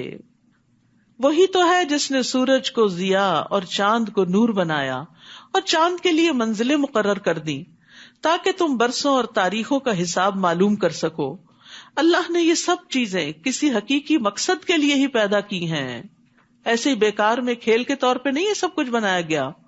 یہ اللہ کی قدرت کی نشانیاں ہیں، انسان کو فائدہ پہنچانے کے لیے ہیں. وہ اپنی نشانیاں ان لوگوں کو تفصیل سے بیان کرتا ہے جو علم رکھتے ہیں. علم والے ہی ان نشانیوں کی تفصیلات اور ڈیٹیل جانتے ہیں، چاہے وہ دین کا علم ہو یا دنیا کا علم جو ایمان کے ساتھ ہو. ایمان کے بغیر ان چیزوں کی تفصیلات انسان کو کسی نتیجے تک نہیں پہنچاتی، اور پھر وہ ان چیزوں کا صحیح حق بھی ادا نہیں کرتا. پھر فرمایا ان فی اختلاف اللیل والنہار، یقیناً رات اور دن کے عدل بدل کے آنے میں، ان چیزوں میں جو اللہ نے آسمانوں اور زمین میں پیدا کی ہیں، ان لوگوں کے لیے بے شمار نشانیاں ہیں جو تقوی اختیار کرتے ہیں. ان الذین لا یرجون لقاءنا ورضوا بالحیاۃ الدنیا واطمأنوا بها والذین هم عن آیاتنا غافلون. جو لوگ ہماری ملاقات کی توقع نہیں رکھتے، یعنی آخرت کا یقین نہیں جن کو، اور دنیا کی زندگی پر ہی راضی اور مطمئن ہو گئے ہیں، دنیا میں ہی دل لگا لیا، اسی کی رونقوں میں گم ہیں، اور وہ لوگ جو ہماری قدرت کے نشانوں سے غافل ہیں. حسن کہتے ہیں اللہ کی قسم جب تک کافر اس دنیا پر راضی نہیں ہوئے تھے انہوں نے دنیا کو نہ ہی مزین کیا نہ اس کا رتبہ بلند کیا. جب دنیا پہ راضی ہو گئے تو وہ اس کو خوبصورت بنانے میں لگ گئے اور اس کے معیار کو بلند کرنے میں لگ گئے. وہ اللہ کی کونی آیات سے بے خبر اور غافل ہیں، ان میں غور و فکر نہیں کرتے، اور اللہ کی شرعی آیات کا بھی انہیں علم نہیں کہ جن پر وہ عمل پیرا ہوں. تو ایسے لوگوں کے لیے پھر قیامت کے دن آگ ہی ٹھکانا ہے. تو یاد رکھیے انسان اپنی ساری قوتوں اور سوچ و بچار کا مرکز صرف دنیا کو نہ بنائے، اپنا ہم و غم صرف دنیا کو نہ بنائے. اپنی آخرت کو بھول کر صرف دنیا کے پیچھے لگ جانا ناکامی کی علامت ہے. رسول اللہ صلی اللہ علیہ وسلم نے فرمایا جس شخص کا مقصد اور حرص دنیا ہو اور وہی اس کا ہدف، اس کی منزل بن جائے، اور وہ اسی کی نیت رکھتا ہو، ہر چیز میں صرف دنیا تلاش کر رہا ہو، اللہ اس کی آنکھوں کے سامنے اس کا فقر و فاقہ کر دیتے، محتاجی، ہر وقت اس کو کچھ نہیں پاس، اور اس پر اس کے معاملات بکھیر دیتے ہیں، اس کے کام سمٹنے میں نہیں آتے، اور اس کو اتنا ہی ملتا ہے جو اس کے لیے لکھ دیا گیا. اور جس شخص کا مقصد اور حرص آخرت ہو اور وہی اس کا ہدف بن جائے اور وہ اسی کی نیت کرتا ہو تو اللہ اس کے دل میں غنا ڈال دیتا ہے، اس کو راضی کر دیتا ہے، اس کے معاملات کو یکجا کر دیتا ہے اور دنیا اس کے پاس ذلیل ہو کر آتی ہے. تو جو لوگ صرف دنیا ہی کے پیچھے بھاگے چلے جا رہے ہیں، فرمایا اولئک مأواہم النار بما کانوا یکسبون، ان سب کا ٹھکانہ جہنم ہے، یہ ان کاموں کا بدلہ ہے جو وہ کرتے رہے. ان الذین آمنوا وعملوا الصالحات یہدیہم ربہم بایمانہم، بلا شبہ جو لوگ ایمان لائے اور نیک اعمال کرتے رہے ان کے ایمان کی وجہ سے ان کا رب انہیں ایسی نعمتوں والے باغوں کی راہ دکھلائے گا جن کے نیچے نہریں بہہ رہی ہوں گی. تو ایمان کی بدولت دنیا میں بھی استقامت ملتی ہے اور آخرت میں جنت کی طرف رہنمائی ملتی ہے. یہدیہم ربہم بایمانہم، تو ایمان ذریعہ بنتا ہے ہدایت کا. تو اس لیے ہدایت میں اضافے کے لیے ایمان بڑھانے کی فکر کرنی چاہیے، تبھی علم بھی فائدہ دیتا ہے. ورنہ انفارمیشن حاصل کرتا جائے انسان اور ایمان نہ بڑھے تو عمل میں کچھ نہیں آتا، اور جب عمل میں نہیں تو آخرت کا فائدہ نہیں ہوتا. اور نیک اعمال کی بدولت بھی جنت کی طرف رہنمائی ملتی ہے. ابن جریج نے اس آیت کے بارے میں کہا کہ ایسا شخص یعنی ایمان کے ساتھ جس کو ہدایت ملی جب اپنی قبر سے اٹھے گا تو اس کا عمل اس کے لیے ایک اچھی شکل اور صورت اور اچھی خوشبو میں متشکل ہو جائے گا. یعنی عمل خوبصورت شکل والی چیز جس میں سے خوشبو آئے گی وہ بن جائے گا، اور وہ عمل اپنے ساتھی کے گلے ملے گا اور اسے بھلائیوں کی خوشخبری دے گا اور کہے گا تم کون ہو؟ وہ کہے گا میں تمہارا عمل ہوں. یعنی عمل استقبال کرے گا، وہ اس کے آگے آگے روشنی کرے گا یہاں تک کہ اسے جنت میں داخل کر دے گا. آپ کو معلوم ہے پل صراط کے اوپر بھی روشنی چاہیے. حشر کے میدان میں ہر ایک کے پاس وہی روشنی ہے جو اس کے اپنے عمل کی، تو جتنا چاہے کوئی اس روشنی کو اپنے عمل کے ذریعے بڑھا لے. اور کافر کے لیے اس کا عمل بری شکل، بری صورت اور بدبودار صورت میں متشکل ہوگا. وہ اپنے مالک سے چمٹ جائے گا، چمٹا رہے گا یہاں تک کہ اسے جہنم میں گرا دے. تو قبر میں جاتے ہی انسان کے نیک اعمال اس کے ساتھ ہوتے ہیں. رسول اللہ صلی اللہ علیہ وسلم نے فرمایا مومن کی مثال اور موت کی مثال اس شخص کی طرح ہے جس کے 3 دوست ہوں. ان میں سے ایک مال ہو، وہ کہے کہ اپنی چاہت کے مطابق لے لے. دوسرا کہے میں تیرے ساتھ ہوں، جب تو مر جائے گا تو الگ ہو جاؤں گا. تیسرا کہے میں تیرے ساتھ ہوں، ساتھ ہی جاؤں گا، ساتھ ہی نکلوں گا. پہلا دوست مال ہے جو صرف دنیا تک کام آتا ہے، دوسرا اولاد جو قبر تک ساتھ جاتی ہے، اور تیسرا عمل جو قبر میں ساتھ اترتا ہے اور پھر آخرت میں بھی ساتھ اٹھے گا.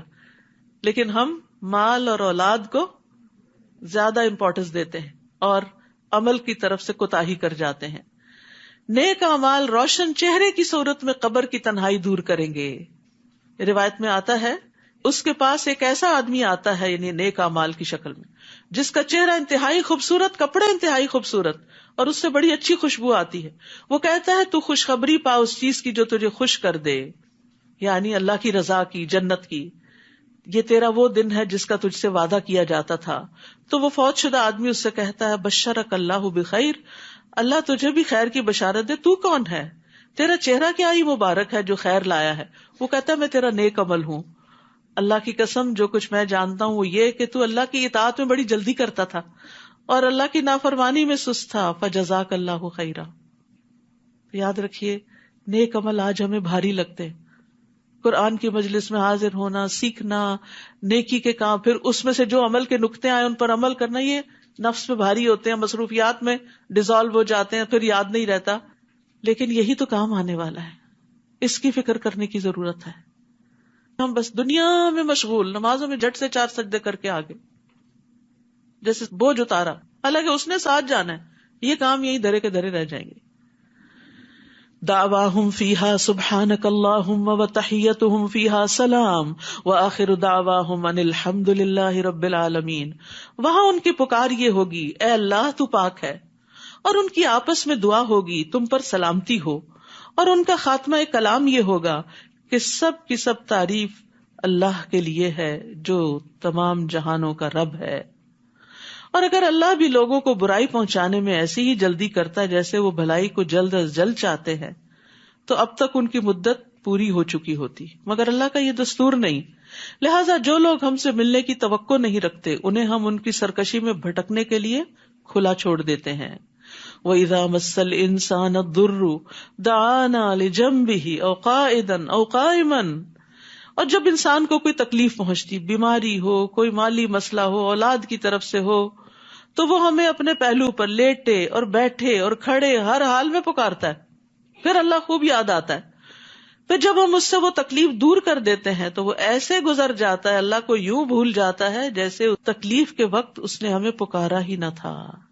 یہ بڑا بے وفائی والا معاملہ ہوتا ہے، مطلبی معاملہ ہے کہ اللہ کو صرف اس وقت یاد کیا جائے جب کوئی پریشانی ہو، اور جو پریشانی چلی جائے تو غفلت میں پڑ جائے انسان. نہیں، خوشحالی میں، تنگی میں، ہر حال میں اللہ کو یاد رکھنا ہے. ایسے حد سے بڑے ہوئے لوگوں کو وہی کام اچھے معلوم ہونے لگتے ہیں جو وہ کرتے ہیں. تو یہاں بنیادی طور پر خوشحالی میں دعائیں نہ مانگنے والوں کی مذمت کی جا رہی. یاد رکھیے، جو خوشحالی میں اللہ کو یاد رکھتا ہے مشکل میں اللہ اس کو یاد رکھتا ہے. نبی صلی اللہ علیہ وسلم نے فرمایا تھا، تم خوشحالی میں اسے یاد رکھو تو وہ تکلیف کے وقت تمہیں یاد رکھے گا. ہم تم سے پہلے کی بہت سی قوموں کو ہلاک کر چکے ہیں جبکہ انہوں نے ظلم کی روش اختیار کی. ان کے پاس ان کے رسول واضح دلائل لے کر آئے مگر وہ ایمان لانے والے نہ تھے. ہم مجرم لوگوں کو ایسے ہی سزا دیتے ہیں. پھر ان کے بعد ہم نے تمہیں زمین میں ان کا جانشین بنایا تاکہ ہم دیکھیں کہ تم کیسے عمل کرتے ہو. اور جب ان پر ہماری واضح آیات پڑھی جاتی ہیں جو ہم سے ملنے کی توقع نہیں رکھتے، یعنی آخرت کو نہیں مانتے، اللہ کی ملاقات کا کوئی یقین نہیں، تو کہتے ہیں اس قرآن کے سوا کوئی اور قرآن لاؤ. یہ باتیں بڑی مشکل ہیں. یا اس میں تبدیلی کر دو، یعنی قرآن کو اپنی خواہشات کے مطابق بدلنا چاہتے ہیں، اپنی عقل کے مطابق. سوچئے آپ کی عقل بڑی ہے اللہ کی. آپ ان سے کہیے مجھے یہ حق نہیں کہ میں اپنی طرف سے اس میں کوئی تبدیلی کروں، میں تو اسی کی پیروی کرتا ہوں جو میری طرف وحی کی جاتی ہے. اگر میں اپنے رب کی نافرمانی کروں تو میں بڑے دن کے عذاب سے ڈرتا ہوں کہ اس دن پکڑ ہو جائے گی. نیز آپ کہیے اگر اللہ چاہتا تو میں تمہارے سامنے یہ قرآن نہ پڑھتا اور نہ ہی اللہ تمہیں اس سے آگاہ کرتا. میں نے اس سے پہلے تمہارے درمیان اپنی عمر کا بڑا حصہ گزارا ہے، پھر بھی تم نہیں سوچتے. یعنی محمد صلی اللہ علیہ وسلم نے 40 سال تک کوئی قرآن نہیں سنایا تھا، اب اللہ کا حکم آیا ہے تو سنا رہے ہیں، تو آخر تم کیوں نہیں سمجھتے؟ پھر اس شخص سے بڑا ظالم کون ہوگا جو اللہ پہ جھوٹ باندھے یا اس کی آیتوں کو جھٹلائے. ایسے مجرم کبھی فلاح نہیں پاتے. یہ لوگ اللہ کو چھوڑ کر ایسی چیزوں کی پرستش کرتے ہیں.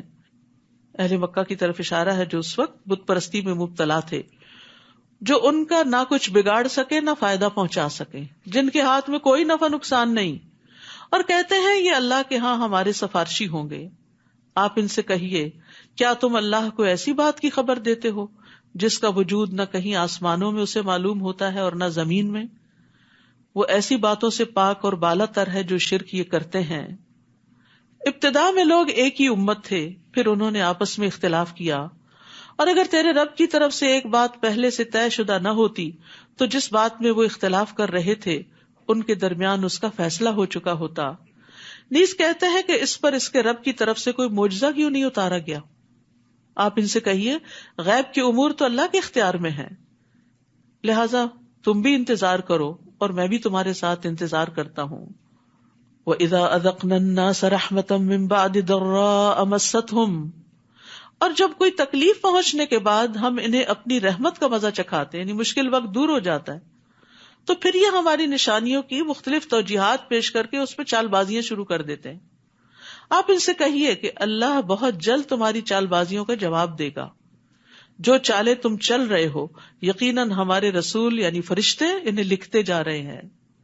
یعنی انسان اللہ تعالیٰ کے ساتھ جیسا بھی معاملہ کرتا ہے، بے وفائی کا، خود غرضی کا، وہ سب کچھ لکھا جا رہا ہوتا ہے اور اللہ کو براہ راست بھی معلوم ہے. پھر اللہ تعالیٰ کی پہچان کی بات ہے، اللہ کی الوہیت کے دلائل ہیں.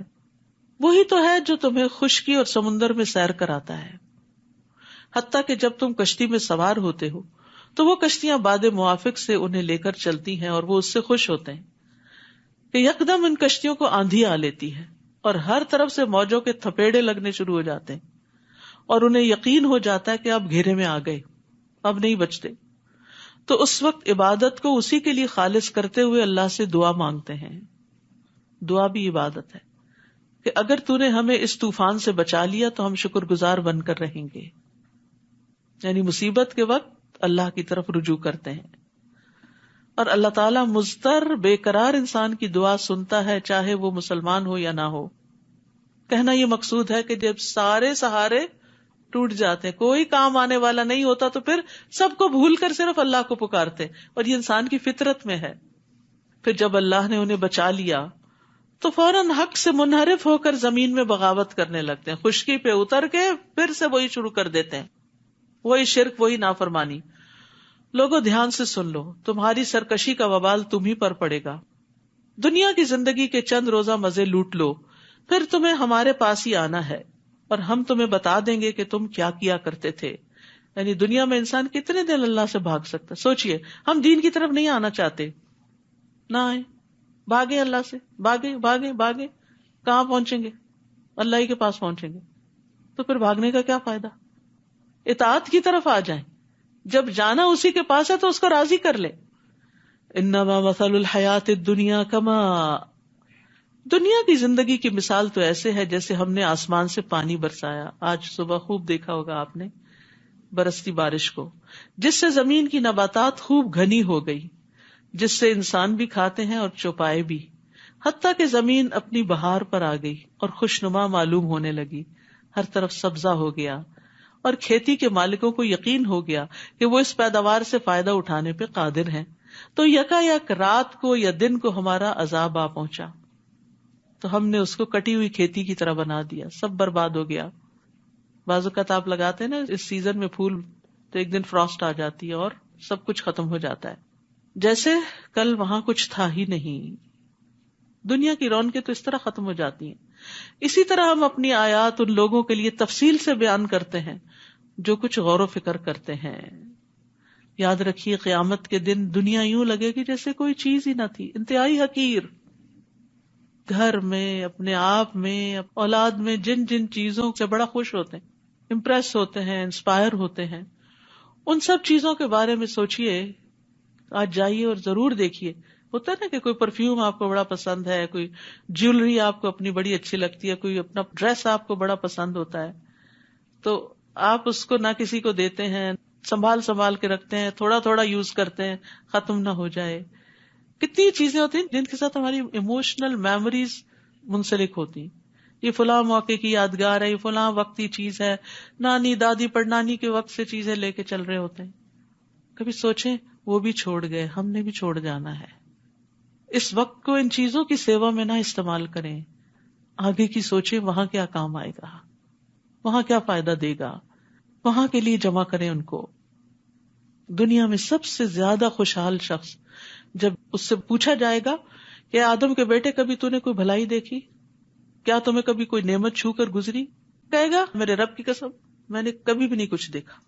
یہ اس شخص کا جواب ہوگا جو دنیا میں سب سے زیادہ خوشحال ہوگا. اور دنیا میں سب سے زیادہ تکلیف اور تنگی والا کہے گا جنت دیکھ کے میں نے کبھی کوئی تکلیف دیکھی نہیں، سب بھول جائے گا. اور جنت کی نعمتیں دیکھ کے دنیا کی یہ حقیر چیزیں جن کو ہم بہت بڑا سمجھتے ہیں، ان کو وہاں لانا نہیں جائیں گے کہ وہ دنیا میں بڑی قیمتی چیز ہے، مجھے ذرا جنت میں پہنچا دی جائے. نہیں، اس کی کوئی ویلیو نہیں. اب جن دنیا کی چیزوں کو اب ہم بہت ویلیو دیتے ہیں کچھ بھی نہیں ہے، حقیر ترین ہے. اگر یہ اطاعت میں نہیں لگ رہی. ہاں اگر آپ کی گاڑی ہے، آپ کا وقت ہے، کوئی بھی چیز اللہ کی اطاعت میں خیر اور نیکی کے کاموں میں لگ رہا ہے، وہ ورت ہے، وہ وہاں بھی کام آ جائے گا، وہ خوشنما شخص کی شکل میں آپ کے ساتھ آ جائے گا. تو دنیا جو ہے آفات کا گھر ہے، فانی ہے، یہاں کی راحتیں بہت تھوڑی ہیں، اس لیے آخرت کے لیے اپنے آپ کو تھکانا چاہیے. للذین احسنوا الحسنی وزیادہ، جن لوگوں نے اچھے کام کیے ان کے لیے ویسا ہی اچھا بدلہ ہوگا. یعنی ایک صفحے پر دنیا میں جو کچھ آپ کر رہے ہیں اس کو جب پلٹا جائے گا آخرت کے دن وہی نکلے گا، اور اس سے بھی زیادہ. اور زیادہ کیا ہے؟ اللہ سبحانہ تعالیٰ کا دیدار. ان کے چہروں پر نہ سیاہی چھائے گی اور نہ ذلت. یہ لوگ جنتی ہیں جس میں وہ ہمیشہ رہیں گے.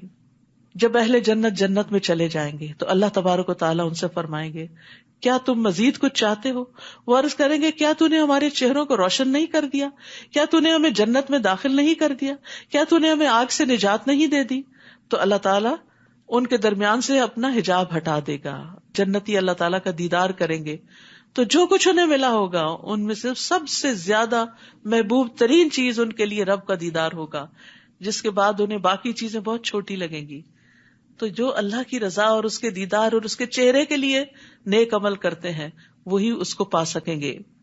اور جن لوگوں نے برے برے کام کیے ان کو اتنا ہی بدلہ ملے گا جتنی ان کی برائی ہے، نہ کم نہ زیادہ. ان پر ذلت چھائی ہوئی ہوگی، کوئی انہیں اللہ سے بچانے والا نہ ہوگا. ان کے چہروں پر ایسی تاریکی چھائی ہوگی جیسے ان پر تاریک رات کے پردے پڑے ہوئے ہوں. یہی لوگ دوزخی ہیں جس میں وہ ہمیشہ رہیں گے. اور جس دن ہم سب کو اکٹھا کریں گے پھر جن لوگوں نے شرک کیا تھا انہیں ہم کہیں گے کہ تم اور تمہارے شریک اپنی اپنی جگہ پر ٹھہرے رہو. پھر ہم انہیں الگ الگ کر دیں گے تو ان کے بنائے ہوئے شریک انہیں کہیں گے تم تو ہماری بندگی کرتے ہی نہیں تھے. یعنی قیامت کے دن سب بیزار ہو جائیں گے. بہت سے لوگ سورج کے پیچھے چلیں گے، کچھ چاند کے، کچھ بتوں کے، اور پھر ان کو بھی جب جہنم میں پھینکا جائے گا تو وہ ساتھ ہی چلیں گے.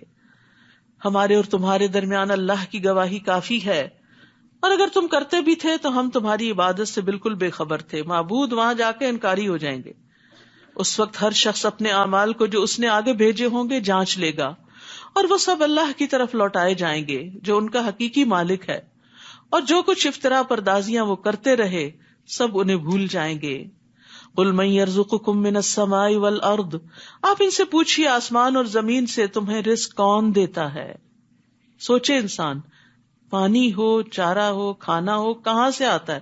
اللہ پانی نہ برسائے تو پانی ختم ہو جائے، آپ کا برف نہ پڑے تو ذخیرے ختم ہو جائیں، زمین کچھ نہ اگائے تو کھانے کو کچھ نہ ملے.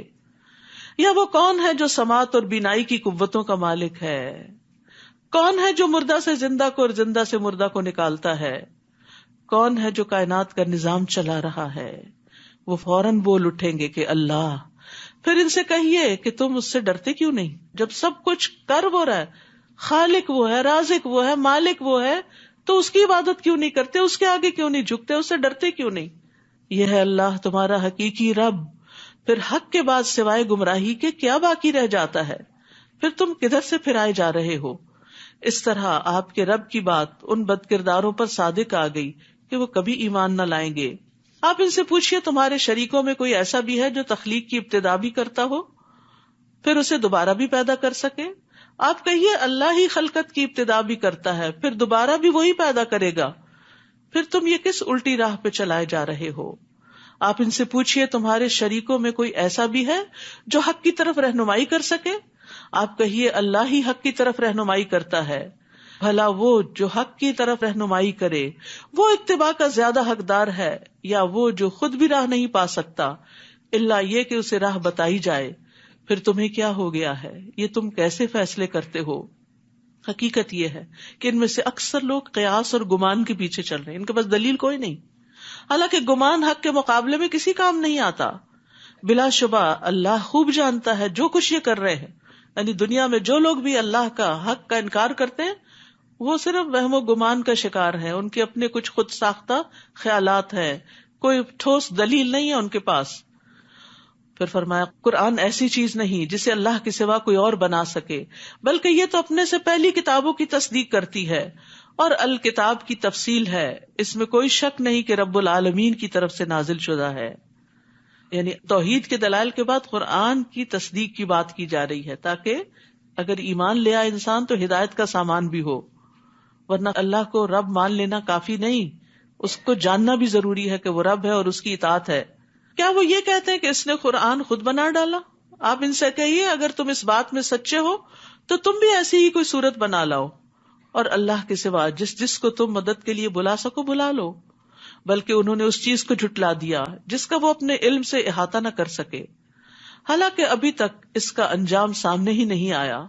اسی طرح ان لوگوں نے بھی جھٹلا دیا جو ان سے پہلے تھے، پھر دیکھ لو ظالموں کا کیا انجام ہوا۔ اور ان میں سے تو کچھ ایسے ہیں جو اس قرآن پر ایمان لاتے ہیں، کچھ نہیں لاتے، اور آپ کا رب ان مفسدوں کو خوب جانتا ہے۔ اور اگر وہ آپ کو جھٹلا دیں تو ان سے کہیے کہ میرے لیے میرا عمل، تمہارے لیے تمہارا عمل۔ یعنی ایک دائی کو مطمئن ہونا چاہیے بتانے کے بعد، اور اپنے عمل پہ پھر توجہ دینی چاہیے۔ تم اس سے بری ذمہ ہو جو میں کرتا ہوں، اور میں اس سے بری ذمہ ہوں جو تم کر رہے ہو۔ وَمِنْهُمْ مَن يَسْتَمِعُونَ إِلَيْكَ، اور ان میں سے کچھ ایسے ہیں جو آپ کی باتیں سنتے تو ہیں، مگر کیا آپ بہروں کو سنا سکتے ہیں خواہ وہ کچھ بھی سمجھ نہ سکتے ہوں؟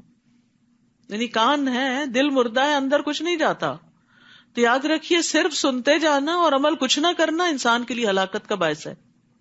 نبی صلی اللہ علیہ وسلم نے ایک دفعہ ممبر پہ فرمایا، تم رحم کرو تم پہ رحم کیا جائے گا، معاف کر دو اللہ تمہیں معاف کر دے گا۔ ہلاکت ہے ان لوگوں کے لیے جو صرف باتیں سنتے ہی ہیں، یعنی کرتے نہیں پھر اس پہ عمل۔ ہلاکت ہے ان لوگوں کے لیے جو اپنے گناہوں پر جانتے بوجھتے اصرار کرتے ہیں اور ڈٹے رہتے ہیں۔ اور کچھ ایسے ہیں جو آپ کی طرف دیکھتے ہیں، سنتے نہیں بس صرف دیکھ رہے ہوتے ہیں۔ تو کیا آپ اندھوں کو راہ دکھا سکتے ہیں خواہ وہ کچھ دیکھتے بھالتے نہ ہو؟ یاد رکھیے مومن اور کافر کی بصیرت میں فرق ہوتا ہے۔ تو انسان جب تک علم سے عمل کا فائدہ نہیں اٹھاتا وہ صاحب بصیرت نہیں ہوتا۔ ان اللہ لا یظلم الناس شیئا ولکن الناس انفسهم یظلمون، اللہ تعالیٰ تو لوگوں پر کچھ بھی ظلم نہیں کرتا بلکہ لوگ خود ہی اپنے آپ پر ظلم کرتے ہیں۔ اور جس دن اللہ انہیں جمع کرے گا، کب؟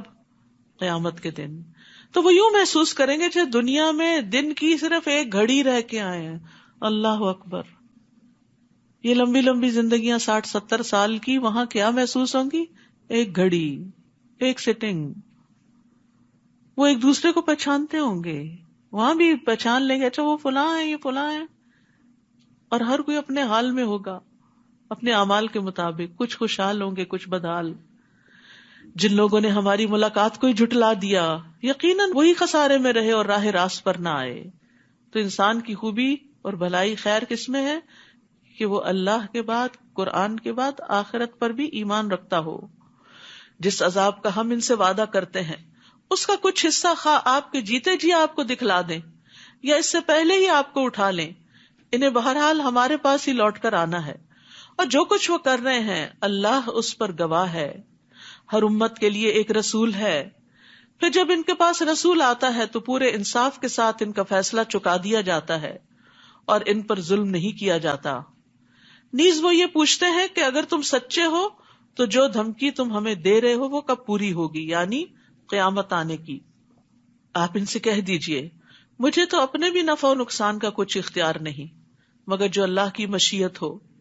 ہر امت کے لیے مہلت کی ایک مدت ہے، جب ان کی یہ مدت پوری ہو جاتی ہے تو پھر ایک گھڑی کی بھی تقدیم و تاخیر نہیں ہوتی۔ انسانوں کی موت کا وقت، پرندوں کی موت کا وقت، دنیا کی موت کا وقت سب لکھا ہوا ہے اور مقرر وقت پر وہ آ پہنچتی ہے۔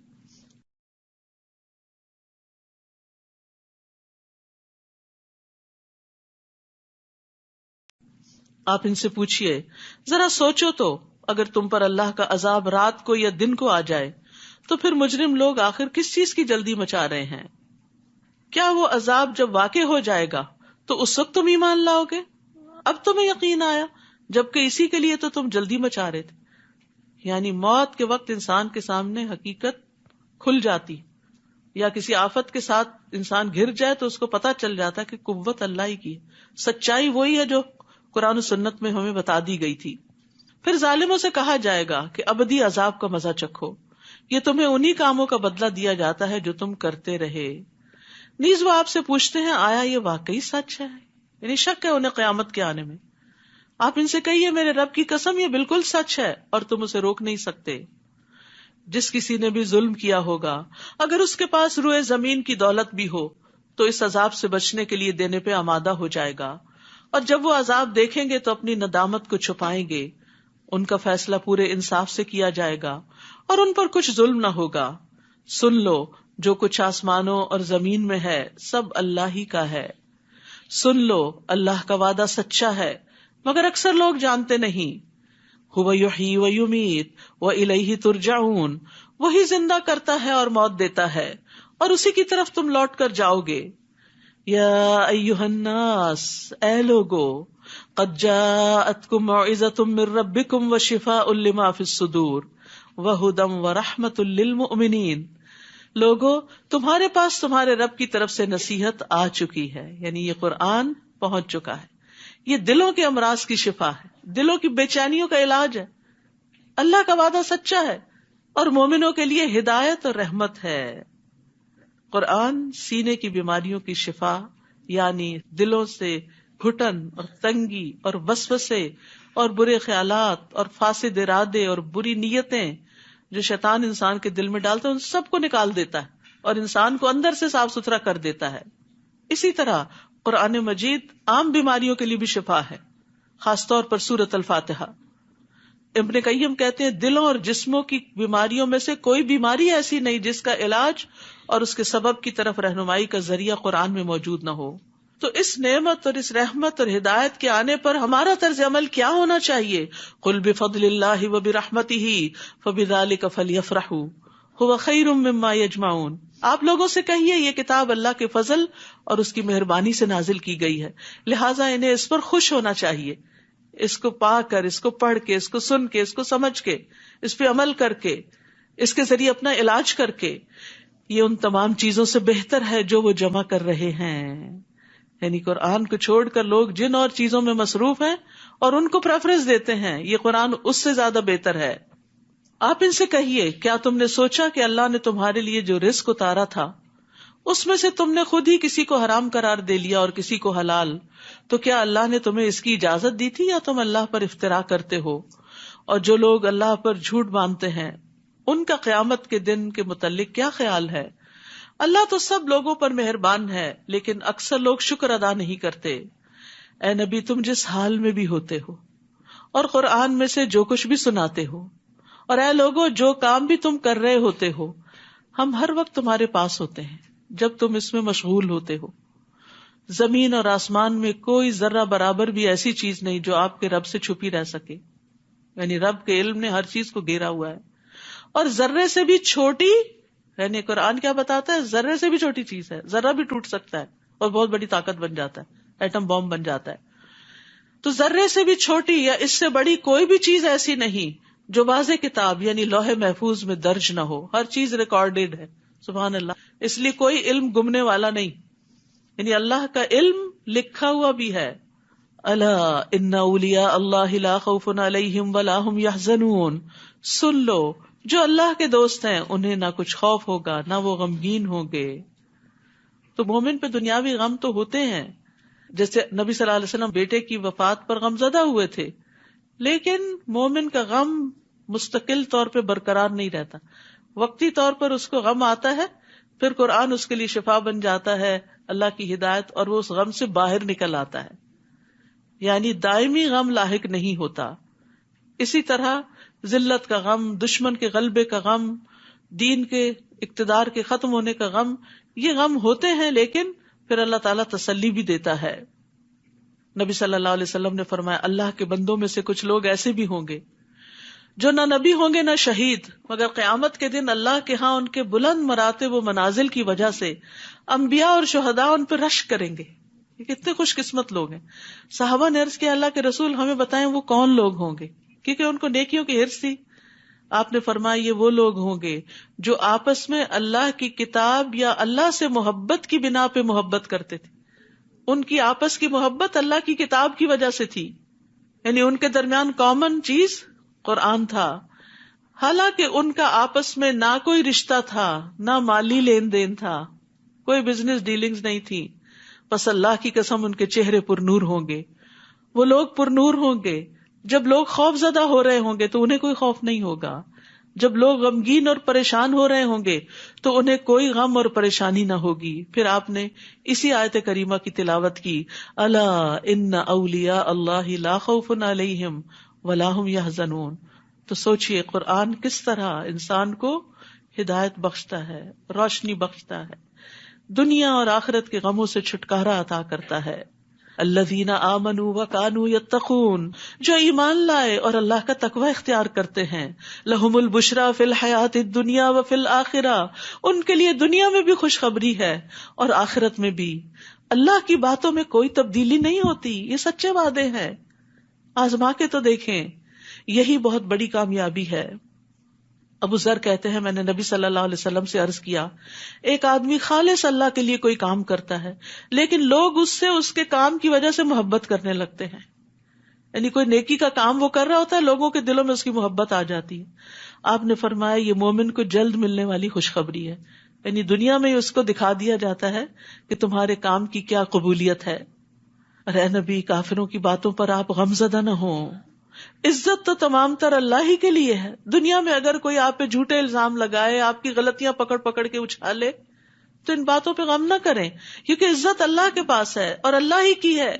وہ سب کچھ سننے والا اور جاننے والا ہے. سن لو، جو کچھ آسمانوں اور زمین میں ہے سب اللہ ہی کے لیے ہے. اب جو لوگ اللہ کو چھوڑ کر دوسرے شریکوں کو پکارتے ہیں، وہ کس چیز کی اتباع کرتے ہیں؟ وہ تو محض ظن کے پیچھے لگے ہوئے ہیں. یعنی جن کا اللہ پہ بھروسہ نہیں، پھر وہ صرف خیالات کی دنیا میں ہیں، محض قیاس آرائیاں کر رہے ہیں. وہی تو ہے جس نے تمہارے لیے رات بنائی تاکہ تم اس میں آرام کرو، اور دن کو روشن بنا دیا کہ اس میں کام کاج کر سکو. اس میں بھی ان لوگوں کے لیے نشانیاں ہیں جو حق بات سنتے ہیں. لوگوں نے کہہ دیا کہ اللہ نے کسی کو بیٹا بنا لیا ہے. وہ ایسی باتوں سے پاک ہے، اس کا کوئی بیٹا نہیں. وہ بے نیاز ہے. جو کچھ آسمانوں اور زمین میں ہے سب اسی کا ہے. تمہارے پاس اس کی کوئی دلیل نہیں. کیا تم اللہ کی نسبت وہ بات کہتے ہو جو تم جانتے نہیں؟ آپ ان سے کہیے کہ جو لوگ اللہ پر جھوٹ باندھتے ہیں وہ فلاح نہیں پا سکتے.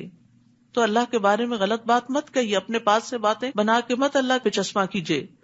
ان کے لیے جو فائدے ہیں دنیا میں ہی ہیں. یعنی من گھڑت دین پیش کر کے دنیا سے تو کچھ فائدے حاصل کر سکتے ہیں، پھر انہیں ہماری ہی طرف لوٹ کر آنا ہے. پھر ہم انہیں سخت عذاب کا مزہ چکھائیں گے کیونکہ وہ کفر کیا کرتے تھے. انہیں نوح علیہ السلام کا قصہ سنائیے جب انہوں نے اپنی قوم سے کہا، اے میری قوم، اگر تمہیں میرا کھڑا ہونا اور اللہ کی آیات سے نصیحت کرنا ناگوار گزرتا ہے تو میں نے اللہ پہ بھروسہ کر لیا ہے. تم یوں کرو کہ اپنے شریکوں کو ساتھ ملا کر ایک فیصلے پہ متفق ہو جاؤ جس کا کوئی پہلو تم سے پوشیدہ نہ رہے. یعنی آپس میں خوب مشورے کر لو، پھر جو کچھ میرے ساتھ کرنا ہو کر گزرو، بالکل مجھے مہلت نہ دو. کیونکہ ان کو یہ کانفیڈینس تھا کہ وہ جو کہہ رہے ہیں کر رہے ہیں وہ بالکل صحیح ہے، دشمنوں کی چالیں ان کو نقصان نہیں دیں گی. پھر اگر تم میری نصیحت سے اعراض کرتے ہو، منہ موڑتے ہو، تو میں تم سے کوئی مزدوری تو نہیں مانگتا، اجرت تو نہیں مانگتا جو بند ہو جائے گی، تم میرا نقصان کر دو گے. میرا اجر تو اللہ کے ذمہ ہے اور مجھے یہی حکم ہوا ہے کہ میں فرما بردار بن کر رہوں. مگر انہوں نے نوح کو جھٹلا دیا. ہم نے اسے جو اس کے ساتھ کشتی میں سوار تھے بچا لیا اور انہیں ان کا جانشین بنا دیا، اور ان لوگوں کو غرق کر دیا جنہوں نے ہماری آیات کو جھٹلایا تھا. تو دیکھ لو کہ جو لوگ ڈرائے گئے تھے ان کا انجام کیا ہوا. پھر اس کے بعد ہم نے کئی رسولوں کو ان کی قوم کی طرف بھیجا جو واضح دلائل لے کر ان کے پاس آئے، مگر وہ لوگ ایسے نہ تھے کہ جس بات کو پہلے جھٹلا چکے تھے اس پر ایمان لے آتے. ایسے ہی ہم زیادتی کرنے والوں کے دلوں پہ مہر لگا دیتے ہیں. پھر اس کے بعد ہم نے اپنے معجزے دے کر موسیٰ اور ہارون کو فرعون اور اس کے درباریوں کی طرف بھیجا. وہ اکڑ گئے اور وہ تھے ہی مجرم لوگ. پھر جب ان کے پاس ہماری طرف سے حق آ گیا تو کہنے لگے یہ تو سری جادو ہے. موسیٰ نے ان سے کہا جب تمہارے پاس حق آ گیا ہے تو تم اسے جادو کہنے لگے ہو؟ پہلے تو معجزے مانگتے تھے، اب معجزے آ گئے تو جادو بن گیا. کیا یہ جادو ہے؟ حالانکہ جادوگر کبھی کامیاب نہیں ہوتے. ولا یفلح الساحرون. وہ کہنے لگے کیا تم ہمارے پاس اس لیے آئے ہو کہ ہمیں اس طریقے سے پھیر دو جس پر ہم نے اپنے باپ دادا کو پایا، اور ملک میں تم دونوں کی بڑائی قائم ہو جائے؟ ہم تو تمہاری بات ماننے والے نہیں. اور فرعون کہنے لگا کہ ماہر جادوگر میرے پاس حاضر کر دو. پھر جب سب جادوگر آ گئے تو انہیں موسیٰ نے کہا جو کچھ تم نے پھینکنا ہے پھینکو، پھینکو اپنی رسیاں، جادو کا کرتب دکھاؤ۔ جب وہ پھینک چکے تو موسیٰ نے کہا جو کچھ تم لائے ہو وہ جادو ہے، اللہ ابھی سے مٹا دے گا، اللہ فسادیوں کے کام کو سنوارا نہیں کرتا۔ یعنی اگر کسی پر بھی جادو کا شک و شبہ ہو تو یہ آیات پڑھنا بہت فائدہ دیتا ہے۔ ما جئتم بہ السحر ان اللہ سیبطلہ، اور ریپیٹڈلی ان اللہ سیبطلہ، ان اللہ سیبطلہ، ان اللہ لا یصلح عمل المفسدین ویحق اللہ الحق بکلماتہ ولو کرہ المجرمون، اور اللہ اپنے حکم سے سچ کو سچ ہی کر دکھائے گا اگرچہ یہ بات مجرموں کو ناگوار ہو۔ چنانچہ موسیٰ پر اس کی قوم کے چند نوجوانوں کے سوا کوئی بھی ایمان نہ لایا۔ نوجوان آگے بڑھ گئے کیونکہ ینگ بلڈ جو ہوتا ہے نا وہ ڈرتا کم ہے، رسک لے لیتا ہے، آگے بڑھتا ہے۔ بڑوں کے اندر طرح طرح کے خطرات، خدشات، خوف ہوتے ہیں کہ اگر ہم نے یہ کر لیا تو معلوم نہیں کیا ہو جائے گا۔ انہیں یہ خطرہ تھا کہ کہیں فرعون اور اس کے درباری انہیں کسی مصیبت میں نہ ڈال دیں، اور فرعون تو ملک میں بڑا غلبہ رکھتا تھا اور حد سے بڑھ جانے والوں میں سے تھا۔ یاد رکھیے کہ یہ جو رامسیس II تھا یہ 1303 BC میں پیدا ہوا تھا۔ فرعون ان کے بادشاہوں کا لقب تھا۔ تو جس کا مقابلہ موسیٰ علیہ السلام کے ساتھ تھا یہ بہت طاقتور بادشاہ تھا۔ اس نے بے شمار تعمیرات کی، شہر بسائے، نہریں نکلوائی اور بہت بڑے بڑے کام کیے تاکہ لوگ اسے بعد میں یاد رکھیں، اور اپنے آپ کو رب اعلیٰ کہتا تھا۔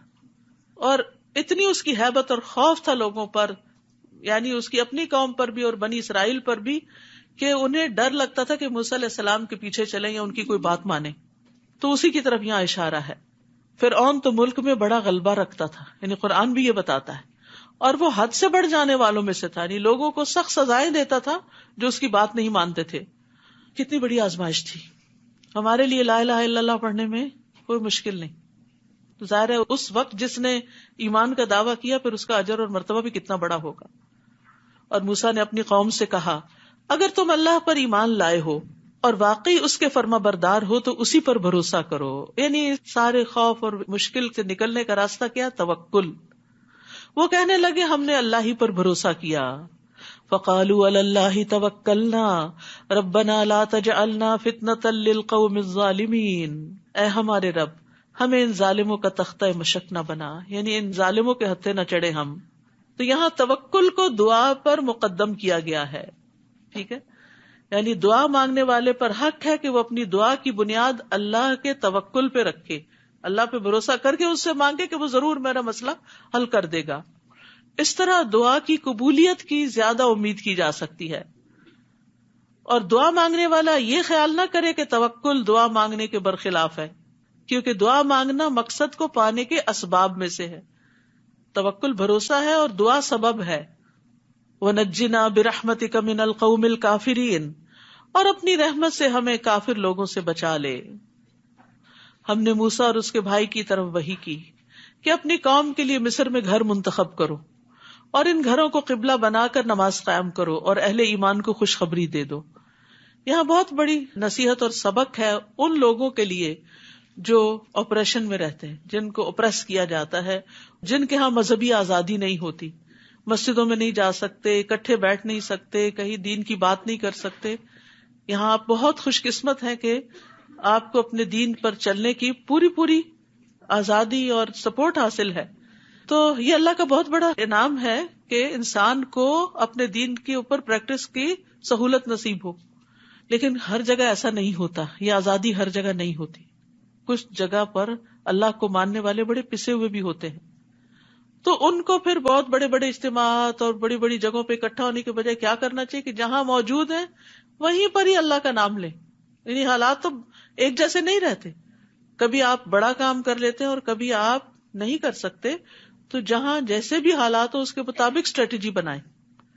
اور یہاں پر کیا کہا گیا کہ گھروں کو قبلہ بنا کر نماز قائم کریں، یعنی گھر کے اندر ہی مصلی بنا لو اور اہل ایمان کو خوشخبری دے دو۔ نہیں، عبادت تو نہیں چھوڑنی، جیسے ممکن ہو، جس طرح کا حال ہو ویسے ہی طریقہ اختیار کر لو۔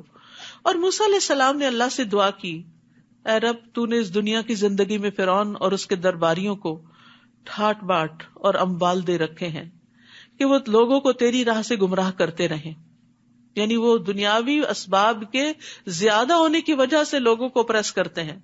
اے رب ان کے اموال کو غارت کر دے، ان کے دلوں کو ایسا سخت بنا دے کہ جب تک دردناک عذاب نہ دیکھ لیں ایمان نہ لائیں. قال قد اجیبت دعوتکما فاستقیما. اللہ تعالیٰ نے فرمایا تم دونوں کی دعا قبول ہو چکی، اب ایسا ہی ہوگا، تم دونوں ثابت قدم رہو اور ان لوگوں کی پیروی نہ کرو جو علم نہیں رکھتے. پیغمبروں کو بھی ثابت قدمی کی نصیحت کی جا رہی، اور یہ ہر اہل ایمان کے لیے بڑا ضروری ہوتا ہے کہ وہ جیسے بھی حالات ہوں اپنے ایمان کو پکڑ کے رکھے، آسانی ہو یا مشکل ایمان کی رسی نہ چھوڑے، ورنہ تباہی تباہی ہے.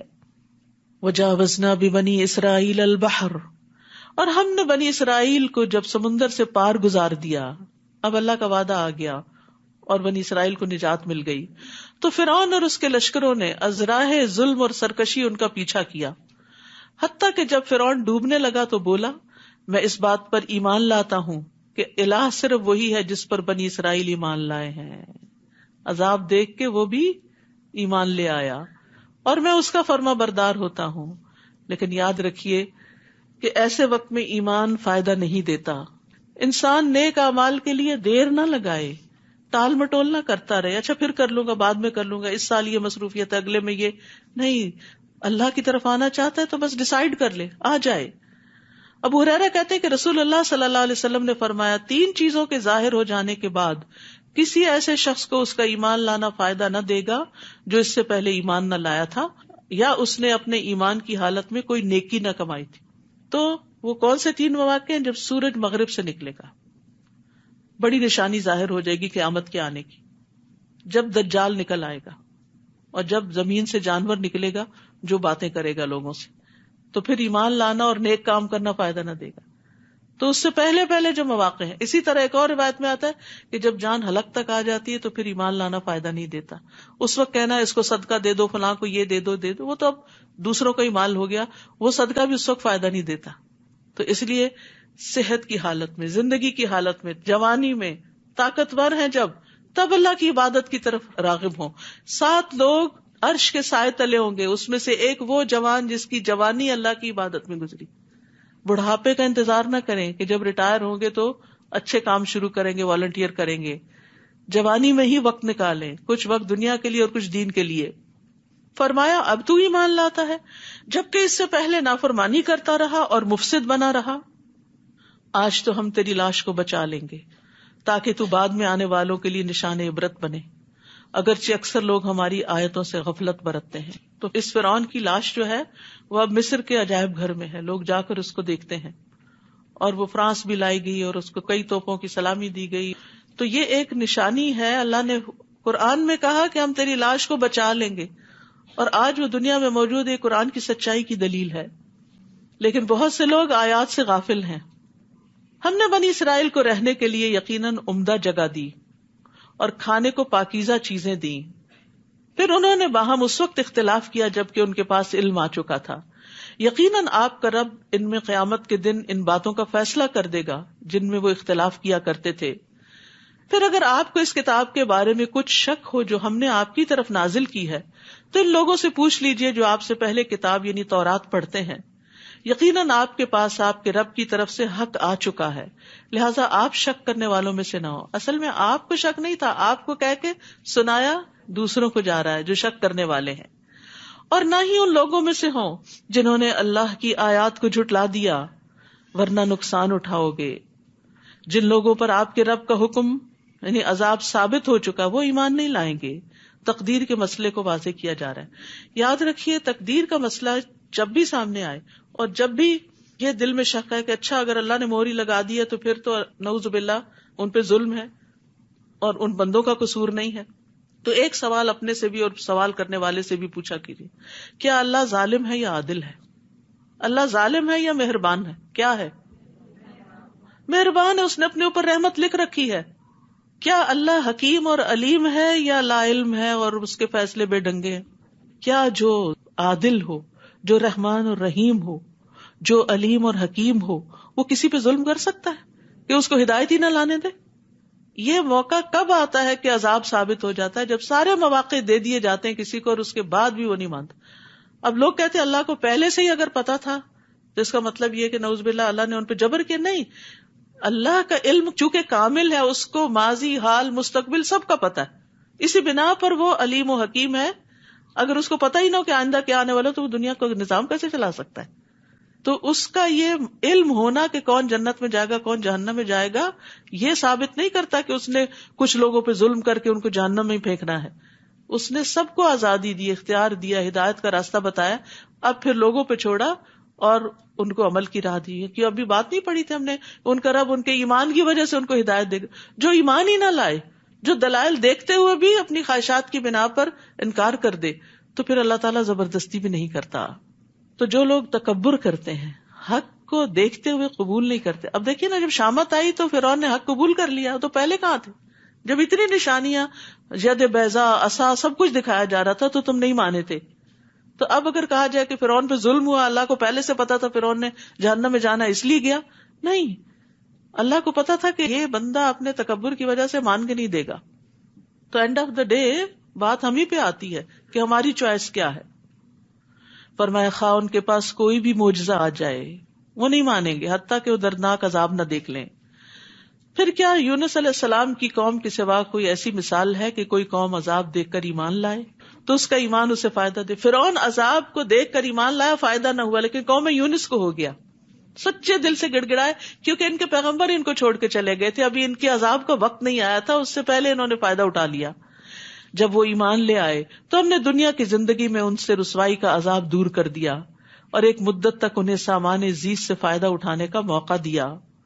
اور اگر آپ کا رب چاہتا تو جتنے لوگ زمین میں موجود ہیں سب کے سب ایمان لے آتے. وہ زبردستی بھی مسلمان بنا سکتا ہے. پھر کیا آپ لوگوں کو مجبور کریں گے کہ وہ ایمان لائیں؟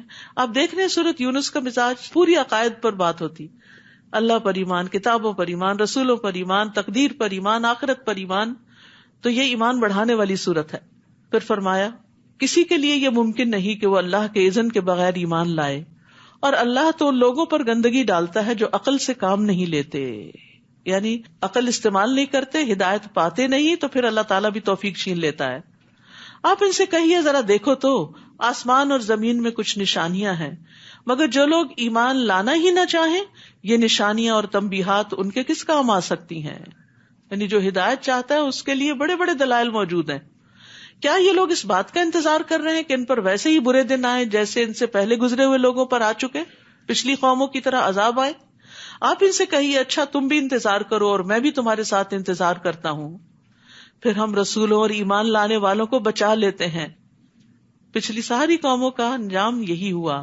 یہی ہمارا طریقہ ہے کہ مومنوں کو بچا لینا ہمارے ذمہ ہوتا ہے. یہ اللہ کی خاص مدد ہوتی ہے. قل یا ایھا الناس، کہہ دیجئے اے لوگو، اگر میرے دین کے بارے میں تمہیں کوئی شک ہے تو میں ان کی عبادت نہ کروں گا جن کی تم اللہ کو چھوڑ کر عبادت کر رہے ہو. میں تو اسی اللہ کی عبادت کرتا ہوں جو تمہیں موت دیتا ہے، کہ تم موت کے وقت اپنے آپ کو بچا نہیں سکتے، عاجز ہو. اور مجھے یہی حکم ہوا ہے کہ میں ایمان لانے والوں میں سے ہو جاؤں. کس طرح عاجز کیا گیا؟ کوئی ڈاکٹر، کوئی دنیا کا بڑے سے بڑا انسان کسی کو موت کے منہ سے نہیں نکال سکتا. موت انسان کو عاجز کر کے رکھ دیتی. موت بتاتی ہے کہ کوئی اور ہے جس کا حکم چلتا ہے. نیز یہ کہ آپ یکسو ہو کر اسی دین اسلام کی طرف اپنا رخ قائم رکھیے اور شرک کرنے والوں میں سے نہ ہوئیے، اور اللہ کے سوا کسی کو مت پکاریں جو نہ آپ کو کچھ فائدہ پہنچا سکتا ہے اور نہ نقصان. اگر آپ ایسا کریں گے تو تب یقیناً ظالموں میں سے ہو جائیں گے. وَإِن يَمْسَسْكَ اللَّهُ بِضُرٍّ فَلَا كَاشِفَ لَهُ إِلَّا هُوَ، اور اگر اللہ آپ کو کوئی تکلیف پہنچانا چاہے تو اس کے سوا کوئی دور کرنے والا نہیں، اور اگر اللہ آپ سے کوئی بھلائی کرنا چاہے تو اسے کوئی ٹالنے والا نہیں. یہ عقیدہ انسان کا مضبوط ہو جائے نا کہ نفع نقصان اللہ کے ہاتھ میں، تو غم ہی دور ہو جائیں، ساری فکریں ہی ختم ہو جائیں. وہ اپنے بندوں میں سے جسے چاہے اس فضل سے نوازتا ہے. اللہ ہم پہ اپنا فضل کر دے، اور وہ بخشنے والا اور رحم کرنے والا ہے. اللہ ہمیں بخش دے اور ہم پہ رحم فرما.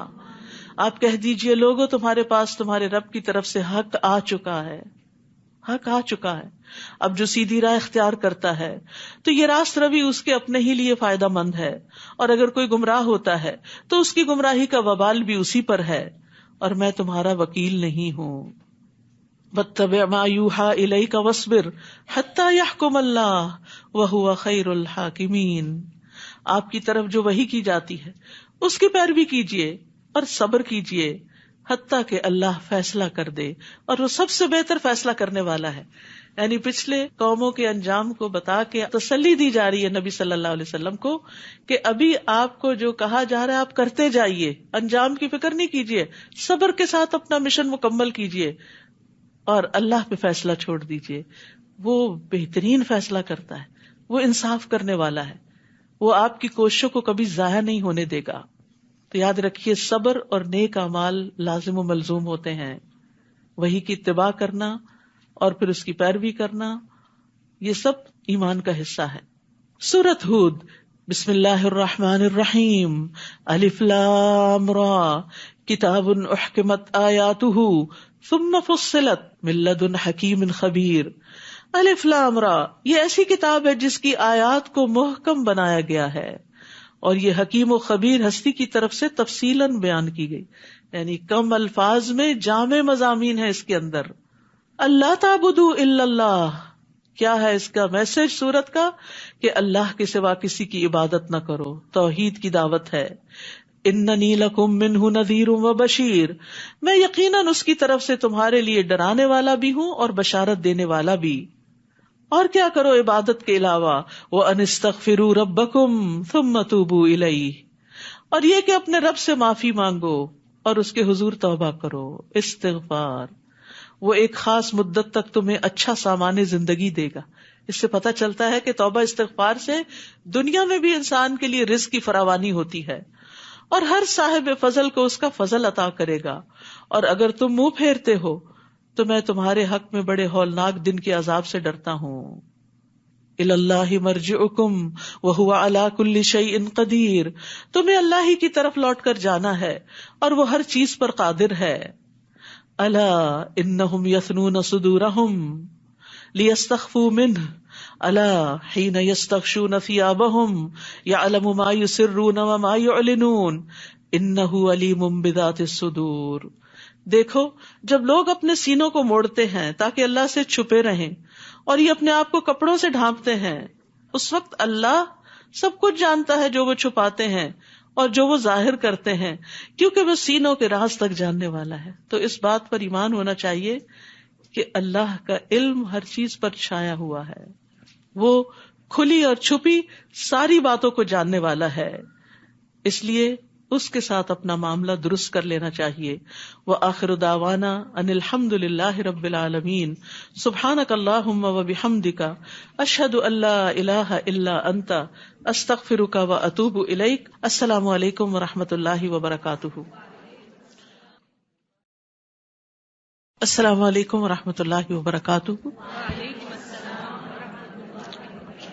کیا حال ہے سب کا؟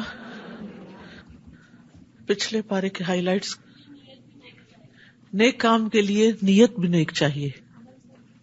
انسان کی بات کی تصدیق یا تکذیب اس کے عمل سے ہوتی ہے کہ وہ اپنی بات میں کتنا سچا ہے اور کتنا جھوٹا ہے. کامیابی کے لیے ثابت قدمی بہت ضروری ہے. فی سبیل اللہ خرچ کرنے سے اللہ سبحانہ وتعالی کا قرب حاصل ہوتا ہے. واللہ یدعو الی دار السلام. قرآن کا دل پر اثر نہ کرنا دل کی بیماری کی علامت ہے. صدقہ غموں کا، دکھوں کا، بیماریوں کا، پریشانیوں کا علاج ہے. مومن کا ایمان قرآن پڑھ کر اور زیادہ بڑھتا ہے، لیکن منافق کا پہلے سے بھی جاتا ہے. جی ہاں، جو خوشحالی میں اللہ تعالیٰ کو یاد رکھتے ہیں اللہ تعالیٰ ان کی مشکل کے وقت ان کو یاد رکھتے ہیں. دین کے کاموں میں ہیلا سازی اللہ کو پسند نہیں کہ انسان یعنی ان کو ٹویسٹ کر لے اور ان کے اندر منمانے مطلب نکال لے. صدقہ خیرات سے صرف آپ کو ہی خیر نہیں ملتی بلکہ وہ خیر آپ کی آگے نسلوں تک جاتی ہے. کچھ لوگ ہوتے ہیں جن کے کان بھی کھلے ہوتے ہیں اور دل بھی زندہ ہوتا ہے، وہ جب قرآن سنتے ہیں تو وہ ان کے دلوں پر اتر جاتا ہے. اللہ سبحانہ وتعالیٰ پاک صاف رہنے والوں سے محبت کرتا ہے. علم حاصل کرنے سے انسان کے اندر نرمی پیدا ہوتی ہے. عالم کی عابد پر فضیلت ہے.